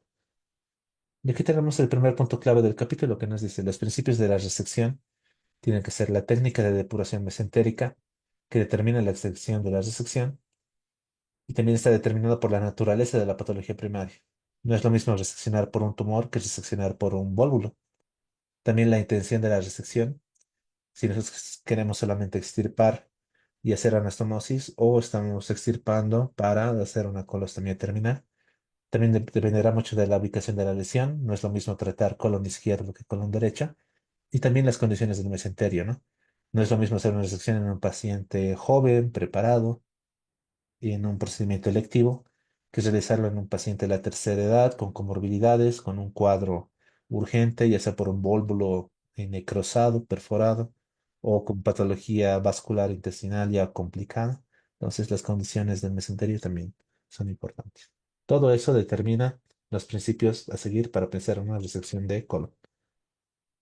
Y el texto en esta figura, la figura número 9, nos muestra las resecciones colorectales que se realizan en una amplia gama de condiciones. Estamos hablando de paraneoplasias, ya sean benignas o malignas, la enfermedad intestinal inflamatoria u otras afecciones benignas también. Y aquí tenemos cómo este tipo de resecciones se asocian más que todo en esta figura a los tipos de cáncer a los cuales queremos tratar. Por ejemplo, nuestra letra A, si estamos frente a un cuadro de cáncer cecal, no solamente extirpamos el ciego, si se dan cuenta, extirpamos desde el ilion terminal hasta la mitad proximal del colon transverso, lo que se conoce como micolectomía derecha, que lo vamos a ver más adelante. Para el cáncer de colon transversal, nuestra letra C, ¿no? Tomamos todos los ángulos también, tanto hepático como esplénico. Para el cáncer de colon sigmoide, tomamos la extensión de nuestro colon sigmoides. Y así, ¿no? Como las figuras que nos presenta el texto. Y hablábamos, ¿no? Dependerá de las condiciones. Por ejemplo, si hablamos de una resección de emergencia, esta suele ser necesaria a cuadros de obstrucción, a cuadros de perforación o a cuadros de hemorragia. La característica de un cuadro de emergencia es que el intestino se encuentra sin preparar y muchas veces el paciente se encuentra inestable. Para el colon derecho generalmente se puede realizar una anastomosis primaria. Esa es la ventaja del colon derecho. En cambio, el lado izquierdo, el enfoque tradicional incluye no una anastomosis, sino más bien una colostomía terminal. Esto muchas veces porque el intestino se encuentra muy comprometido o porque el paciente se encuentra inestable, desnutrido o inmunocomprometido. La tendencia es siempre la mínima invasión, ¿no? Ese es el paradigma en el cual nos encontramos actualmente los cirujanos. Entonces, el modelo de muchos procedimientos ahora se realizan por vía laparoscópica o por una laparoscopía con asistencia manual o con incluso cirugía robótica.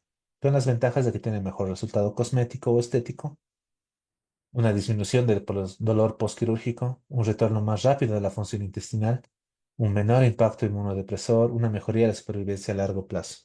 Pero tienen también sus limitaciones. Esta pregunta 9 a responder en el capítulo de hoy nos dice la resección del ilion terminal y el ciego se conoce como colostomía, ileostomía, colectomía ascendente, hemicolectomía derecha o ileocistectomía.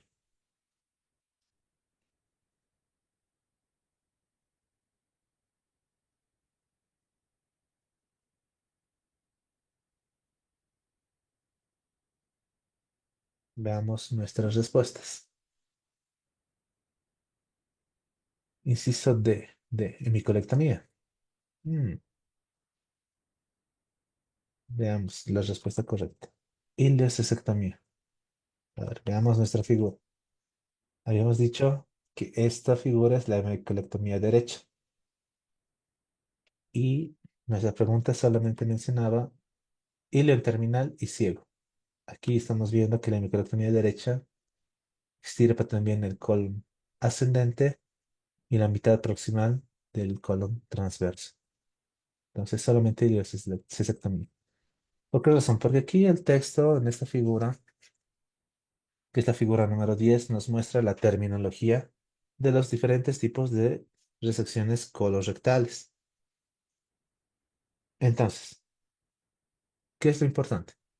Ah, aquí vamos a ver cómo vamos a nombrar primero cada segmento del colon, que esto nosotros ya hemos visto, ¿no? En la anatomía ya hemos visto, este es el ilion terminal, es la unión iliocecal, el ciego, el colon ascendente, el ángulo, la mitad proximal, la mitad distal, el ángulo esplénico, el descendente, el sigmoides y el recto proximal. Entonces, A a C, A, B, C, o sea, desde el ilion terminal, la unión iliocecal y nuestro ciego, ileocistectomía, ¿no? Del ilion terminal del ciego se conoce como ileocistectomía. A eso se refiere. A ver, lo vamos a marcar un poco. Hemos dicho de A más C, ¿no? Todo esto es ileocistectomía. Luego tenemos de A más B hasta la D. Eso ya recibe el nombre de colectomía ascendente. Todavía no es hemicolectomía, es colectomía ascendente. ¿Cuándo hablamos de hemicolectomía? Pues como su nombre menciona, ¿no? La mitad derecha hasta la letra F. Esa es nuestra hemicolectomía derecha. Extendida hasta la letra G.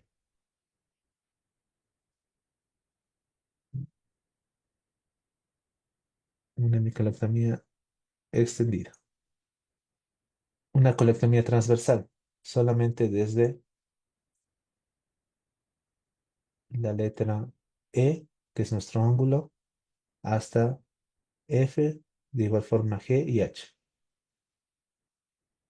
Entonces, más o menos esto, ¿no? Nuestra colectomía transversal. La izquierda. Aquí vamos a empezar a borrar. Ahora sí, ya que hemos pasado al lado izquierdo, volvamos. Izquierdo, desde G hasta I, hemicolectomía izquierda. Entonces, hasta ahí. La extendida desde la letra F, extendida. La colectomía sigmoidea, por ejemplo, es cuando estamos frente a un volvulo de sigmoides o cuando queremos hacer una sigmoidectomía por un dolicocolon, por ejemplo. Es solamente de la letra J y la K, ¿no? Esto, de sigmoidectomía o colectomía sigmoidea. Ahora los más grandes. Veamos.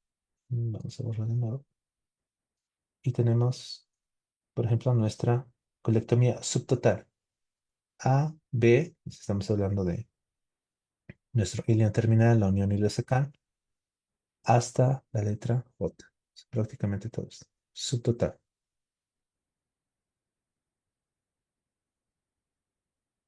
Una total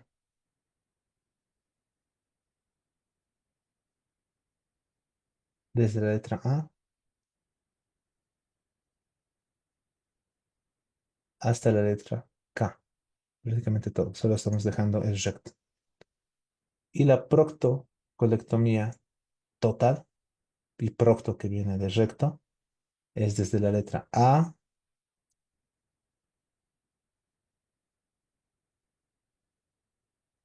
hasta el recto. Prácticamente todo, ¿no? Proctocolectomía total. Este es el procedimiento más completo para la resección. Y vamos a ver en qué casos los realizamos. Eso lo vamos a ver más adelante, cuando veamos enfermedad inflamatoria intestinal. Vale.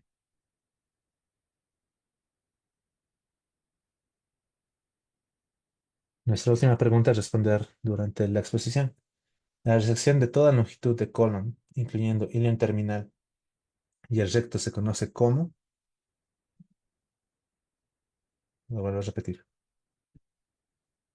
porque la clave es entender la pregunta, ¿no? La resección de toda la longitud del colon, incluyendo el ilion terminal y el recto, se conoce como, veamos las respuestas. Algunos, algunos dicen A, algunos dicen C. Recordemos lo que hemos acabado de mencionar. Del ilion al recto, de A a L, proctocolectomía total. La colectomía total no incluye el recto. Si incluye el recto, proctocolectomía total. Y en ese sentido, pues vamos a ver en qué casos realizamos los tipos de resecciones. La ileocólica, la enfermedad de Crohn ileocecal, lesiones benignas o cáncer de ilion terminal, del ciego, del apéndice. Una colectomía derecha, pues la operación más apropiada para el cáncer de colon proximal, casi siempre con anastomosis ile transversa. La colectomía derecha extendida para lesiones en la flexura hepática o colon transverso proximal. La transversal para lesiones de colon transverso medio y distal. La izquierda para lesiones del colon transverso distal, de la flexura esplénica o del colon descendente, generalmente con anastomosis colocolónica. La colectomía isquial extendida en lesiones del colon transversal distal. La colectomía sigmoidea con lesiones de colon sigmoide, movilización de la flexura esplénica y muchas veces anastomosis colorectal. Y la colectomía total y subtotal en casos de colitis fulminante, poliposis adenomatosa familiar o un carcinoma o un cáncer de colon sincrónico. Respecto a la proctocolectomía, pues vemos, ¿no? Se extirpa todo el colon, el recto, se puede llegar hasta el ano y se asocia generalmente a una ileostomía de Bruch, una ileostomía terminal. Aquí podemos ver, ¿no? Cómo es una ileostomía terminal. Bueno, en realidad esta es una formación de lo que se llama proctocolectomía restaurativa. Es la formación de lo que se conoce como bolsa iliar, una anastomosis iliar. Este es nuestro intestino terminal, nuestro ilion terminal. Y lo que nosotros hacemos es darle la forma de una bolsita para que es como si nosotros quisiéramos crear un nuevo recto para que se almacene el líquido y darle cierta continencia al paciente. Entonces, esta es justamente la conformación de la bolsa iliar. Se conservan los músculos del esfínter anal y se restaura este tránsito mediante una anastomosis de un reservorio iliar al canal anal. El neorecto se forma por anastomosis del ilion terminal alineando en forma de J, S o W. Y aquí podemos ver, este tiene más que todo forma de S, ¿no? Le podemos dar forma de W o una forma de J, eso para darle el aspecto de una bolsita. Y ese reservorio, pues nosotros, ¿no? Aquí, por ejemplo, está en forma de U o en forma de J, y nosotros lo vamos a anastomosar aquí mediante una grapadora circular. Se anastomosa con el ano, ¿no? Para que el paciente tenga una restitución del tránsito y no tenga una colostomía terminal o en este caso una ileostomía terminal. Respecto a los cuadros de sección anterior, pues podemos hablar de una sección anterior alta con la sigmoide distal, un recto superior, para lesiones de la unión recto-sigmoidea como diverticulitis. Respecto a la sección anterior baja, pues para las secciones de recto superior o recto medio, la disección anterior corre a través de la fase de Denon-Williams que conocemos, ¿no? Que se encuentra o que separa el recto de la vagina en las mujeres o de la próstata de las vesículas seminales en los hombres. Una resección anterior baja extendida, pues para lesiones del recto distal y puede asociarse a una ileostomía temporal. Esta es, por ejemplo, una ileostomía temporal. Respecto al procedimiento de Hartmann y una fístula mucosa, pues es una colectomía más una ileostomía o colostomía. El colon distal y el recto se deja como una bolsa ciega y se puede asociar a una fístula mucosa. O se deja como una bolsita, o sea, se cierra, o si no, se le puede exteriorizar también, como se ve aquí, para que por esa exteriorización salga moco que produce el intestino. Nuestro punto clave número 2, la función después de una resección. La función intestinal suele verse comprometida después de la resección colorectal, especialmente después de una resección anterior baja. Por esta razón es importante obtener un historial de traumatismo o incontinencia anal rectal previa antes de considerar una anastomosis baja, porque si existe incontinencia o alguna lesión traumática y demás, si vamos a hacer nuestra anastomosis baja, vamos a tener o vamos a complicar la incontinencia. Esto es respecto a las resecciones. Respecto a las anastomosis, recordamos, ¿no? Dependiendo cómo vamos a afrontar el intestino, vamos a tener la variabilidad o la variable término terminal, cuando los dos segmentos se unen, que se van a unir, tienen el mismo calibre, generalmente en resecciones rectales, colocolostomía o anastomosis del intestino delgado. Término lateral, cuando un segmento del intestino es más grande que el otro. Por ejemplo, cuando llevamos el ilion a colon transverso. Látero terminal, cuando el calibre del intestino proximal es más pequeño, ¿no? Las anastomosis ileorrectales. Látero lateral, que permite una conexión grande y vascularizada en el lado antimesentérico de dos segmentos del intestino, comúnmente de tipo ileocólico o de intestino delgado. Y estas anastomosis se pueden realizar con una técnica de sutura manual, que generalmente suele ser en una sola capa o de dos capas, y con puntos ya sean continuos o puntos discontinuos o interrumpidos.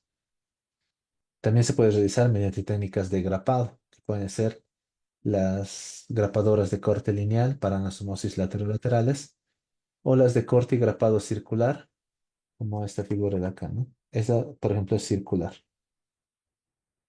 que nos sirve para anastomosis terminoterminales, terminolaterales o lateroterminales, especialmente a nivel del canal anal y rectal, donde la anatomía de la pelvis, por el espacio de la cavidad pélvica, no permite realizar una anastomosis a mano.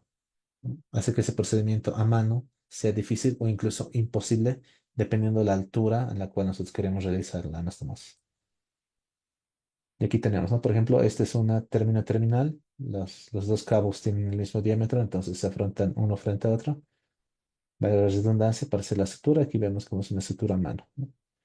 Aquí, por ejemplo, tenemos el término lateral cuando el proximal es más delgado que el cabo distal, entonces se hace del terminal al lateral. Esta es una lateral de lado a lado con una grapadora lineal que nos permite suturar o engraparlo y seccionar al medio para que quede una luz amplia.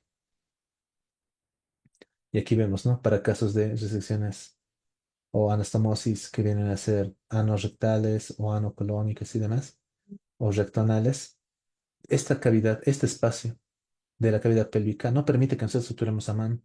Desafortunadamente existe nuestra grapadora circular que entra de esa forma, ¿no? El paciente en esta posición, en esa dirección utilizamos la grapadora para que nuestro recto se encuentre con nuestro intestino, se acercan, se afrontan y disparamos la grapadora. Grapa y secciona la parte del medio y tenemos ahí nuestra anastomosis. Luego tenemos las ostomías y tenemos el punto clave número 3 de nuestro capítulo que nos dice que las ostomías o la formación de estomas pues requieren una preparación, ¿no? La marcación prequirúrgica de los estomas planificada es fundamental para la calidad de vida del paciente. Idealmente, el estoma debe ubicarse dentro del músculo recto, en un lugar donde el paciente pueda ver y manipular fácilmente el aparato, y lejos de cicatrices previas, prominencias óseas o pliegues abdominales. ¿Por qué? Para comodidad del paciente. Y aquí vemos, ¿no? Estas son las recomendaciones justamente. La formación de los ostomas, ya sea una ileostomía o una colostomía, pues logra ser temporal o en algunos pacientes puede ser permanente. Puede ser de un extremo o terminal o puede ser en asa o en boca de escopeta. Para todos los estomas es necesario realizar una incisión circular en la piel. El tejido celular subcutáneo se diseca hasta la vaina anterior del músculo recto abdominal y esta vaina o esa aponeurosis se secciona en forma de una cruz. Se separan las fibras del músculo mediante una técnica Roma, realmente con los deditos. Y siempre tenemos que tener cuidado con esta arteria epigástrica inferior, que quienes han entrado a alguna cirugía, cuando estamos cortando a ese nivel paramediano, muchas veces se secciona de forma accidental y sangra. Sangra una barbaridad hasta que lo logramos controlar. Entonces hay que tener cuidado. La vaina posterior se secciona creando un defecto de 2 a 3 dedos y el intestino se exterioriza y se fija con sutura, ¿no? Aquí ya, por ejemplo, se ha hecho una incisión circular, se ha atravesado la piel como mencionaba la técnica y se logra atravesar el intestino. En este caso, esto es terminar, ¿no? Sale y empezamos a fijar con sutura. La técnica de Brook nos permite la formación de esa fijación formando un pezón. Por ejemplo, si han visto, los bordes están evertidos, formando ese pezón mediante la eversión de la mucosa que se fija con una sutura interrumpida, ¿no? Sutura discontinua. Y aquí luego ya pegamos nuestra bolsita de colostomía. Respecto a los cuidados que mencionaba aquí para nuestra planificación de la ubicación de la ostomía, dentro del músculo recto abdominal, ¿no? Están los músculos rectos abdominales dentro del músculo, en un lugar donde el paciente pueda ver y manipular fácilmente el aparato, ¿no? Y tenemos que alejarnos de nuestras prominencias óseas, ¿no? Lejos de cicatrices y prominencias óseas o pliegues. Entonces tenemos los pliegues, las prominencias de la cadera, los pliegues de la cintura, de la costilla, entonces nos alejamos prácticamente, este sector medio es el ideal para realizar nuestra ostomía. Si hablamos de ileostomía, entonces estamos hablando que vamos a exteriorizar el ileón terminal. Esta suele ser temporal o permanente. Temporal mientras se protege una anastomosis que corre el riesgo de fuga. Por ejemplo, aquí se hace una especie de anastomosis en nuestra bolsa ileal y para protegerlo hacemos nuestra ileostomía. Esta, por ejemplo, es en escopeta, es de boca doble. Esta es temporal. La terminal es solamente una boquita, como hemos visto en esta figura. La anastomosis baja del recto, un campo irradiado, un paciente inmunocomprometido, desnutrido o en algunas cirugías de urgencia, podemos hacer estos procedimientos temporales.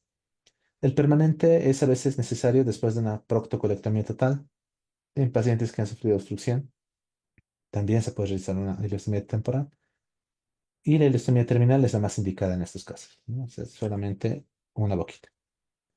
¿Cuáles son las complicaciones? Pues la necrosis del estoma, la retracción del estoma, la deshidratación, pérdida de líquidos y electrolitos, porque el ileum elimina nada más entre 1500, ¿no? De 1500 cc de líquido, entonces el paciente puede deshidratarse. Este líquido también es irritante para la piel circundante, puede haber casos de obstrucción, una hernia paraestomal o hasta prolapso de nuestro estómago. Respecto a la colostomía, en este caso no estamos sacando el ileum, esta vez ya sacamos el colon.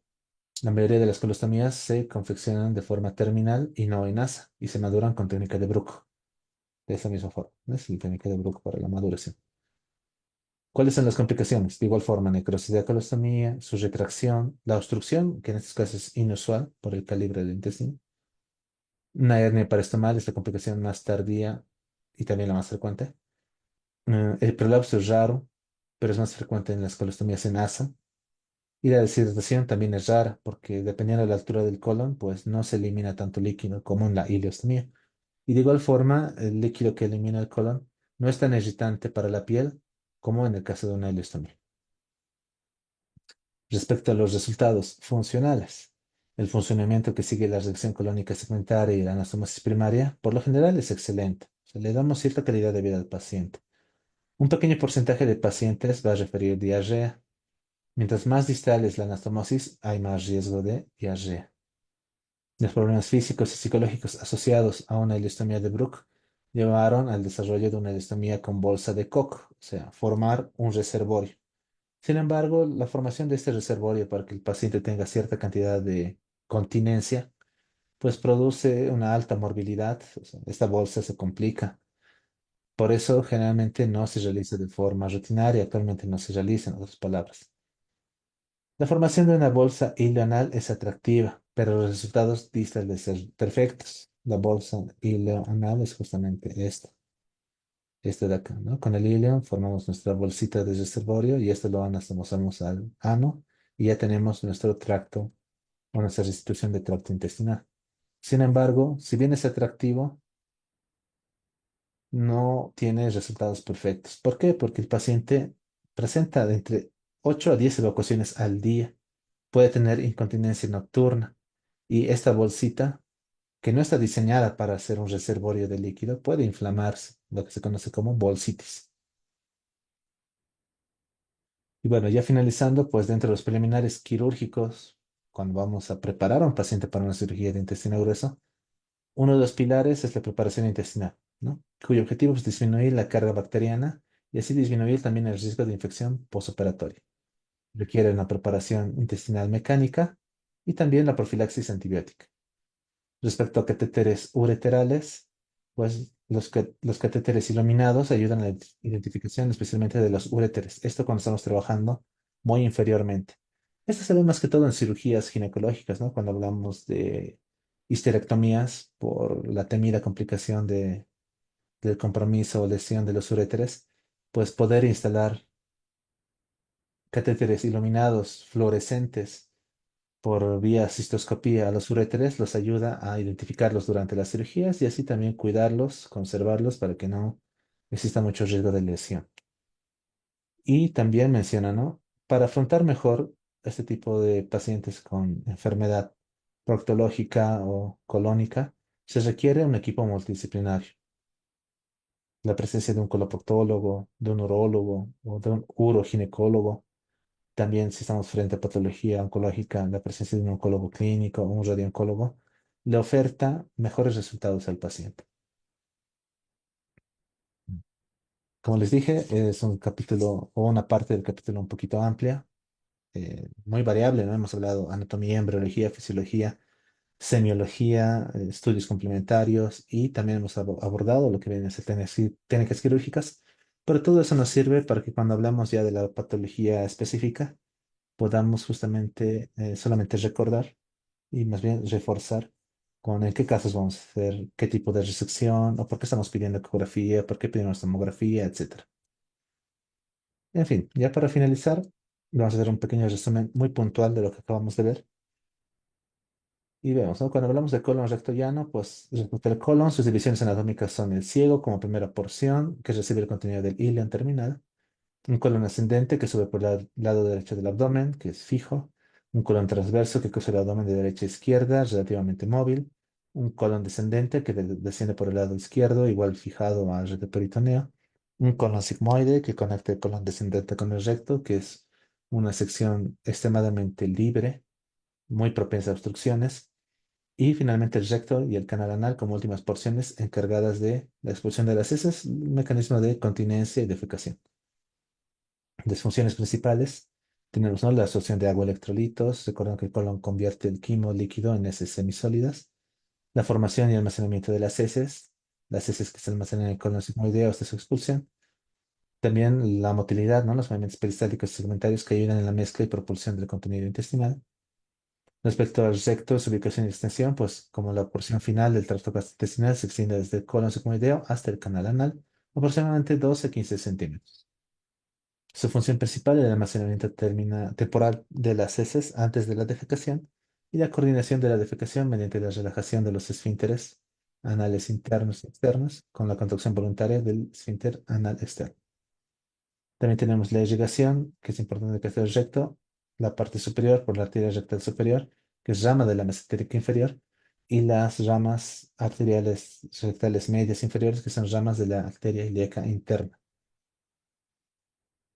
Respecto al ano, su ubicación y función, pues será nuestra porción terminal del tracto gastrointestinal localizado en el canal anal, y su función principal es la excreción de las heces, manteniendo la continencia fecal. Sus divisiones, ¿no? Tenemos el esfínter anal interno, que es la musculatura lisa involuntaria que mantiene el tono en reposo, como una continuación, un engrosamiento de la capa circular lisa del resto del colon, y el esfínter anal externo, que es una musculatura estriada, voluntaria, que permite el control consciente de la continencia y la defecación.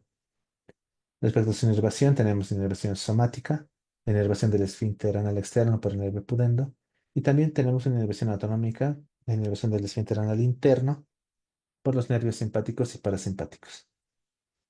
Respecto a la fisiología en general, hemos visto, ¿no?, intercambio de líquidos y electrolitos para todo el colon. Aproximadamente el 90% del agua contenida en el líquido ileal se absorberá en el colon. La producción de ácidos grasos de cadena corta por la fermentación bacteriana de los carbohidratos.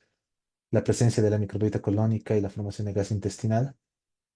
Recordando que alrededor del 30% del peso fecal está compuesto por bacterias y que en el tracto gastrointestinal tenemos entre 100 y 200 mililitros de gas que se liberan en un volumen de 400 a 1200 mililitros por día en forma de flatos. Respecto a la motilidad, habíamos visto que no tiene actividad cíclica, pero sí tenemos contracciones intermitentes de amplitud baja y de amplitud alta. En el mecanismo de defecación, pues como un mecanismo complejo y coordinado de relajación de los esfínteres. Y la continencia, que considerando que el esfínter interno es responsable de la mayor parte del tono involuntario en reposo y que el esfínter externo es el responsable de la mayor parte del tono voluntario. Recordamos lo que vimos en evaluación clínica. La evaluación clínica con el historial completo, el examen físico exhaustivo, los estudios de endoscopía, anoscopía, proctoscopía, sigmoidoscopía, colonoscopía y hasta la cápsula endoscópica. En estudios de imagen, la radiografía simple, de contraste, las tomografías, la resonancia, la angiografía, el ultrasonido endorrectal y el ultrasonido endoanal. Como investigaciones fisiológicas del suelo pélvico, pues la manometría, la neurofisiología, los estudios de evacuación rectal. En los estudios de laboratorio, pues estudios de sangre oculta en heces, inmunohistoquímica para estudios de sangrado o para cuadros de sangrado, estudios en heces, especialmente cultivos para cuadros infecciosos, marcadores tumorales y pruebas genéticas para patología oncológica. Dentro de los síntomas frecuentes que tenemos que investigar, pues está el dolor abdominal, pélvico, rectoanal, la hemorragia gastrointestinal baja, el estreñimiento y la obstrucción de la defecación, la diarrea, el síndrome del colon irritable y la incontinencia como los más representativos. Y finalmente, las consideraciones quirúrgicas generales, pues hemos hablado de las resecciones, hablando de la resección de emergencia, la resección de mínimo acceso y el procedimiento de Hartmann como uno de los más atractivos cuando hablamos de patología colónica.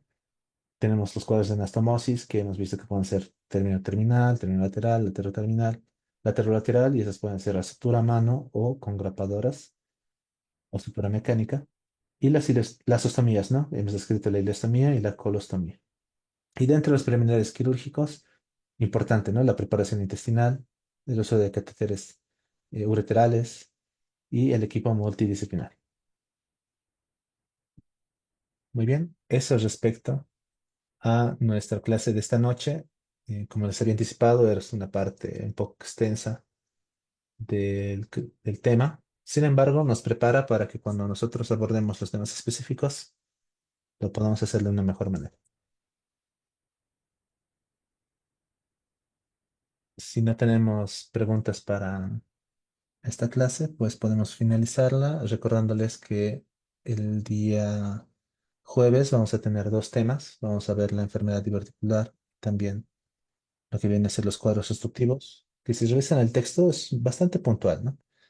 Pero vamos a recordar lo que hemos visto el día de hoy también, ¿no? Respecto a los síntomas, los estudios que vamos a solicitar y especialmente el tratamiento quirúrgico.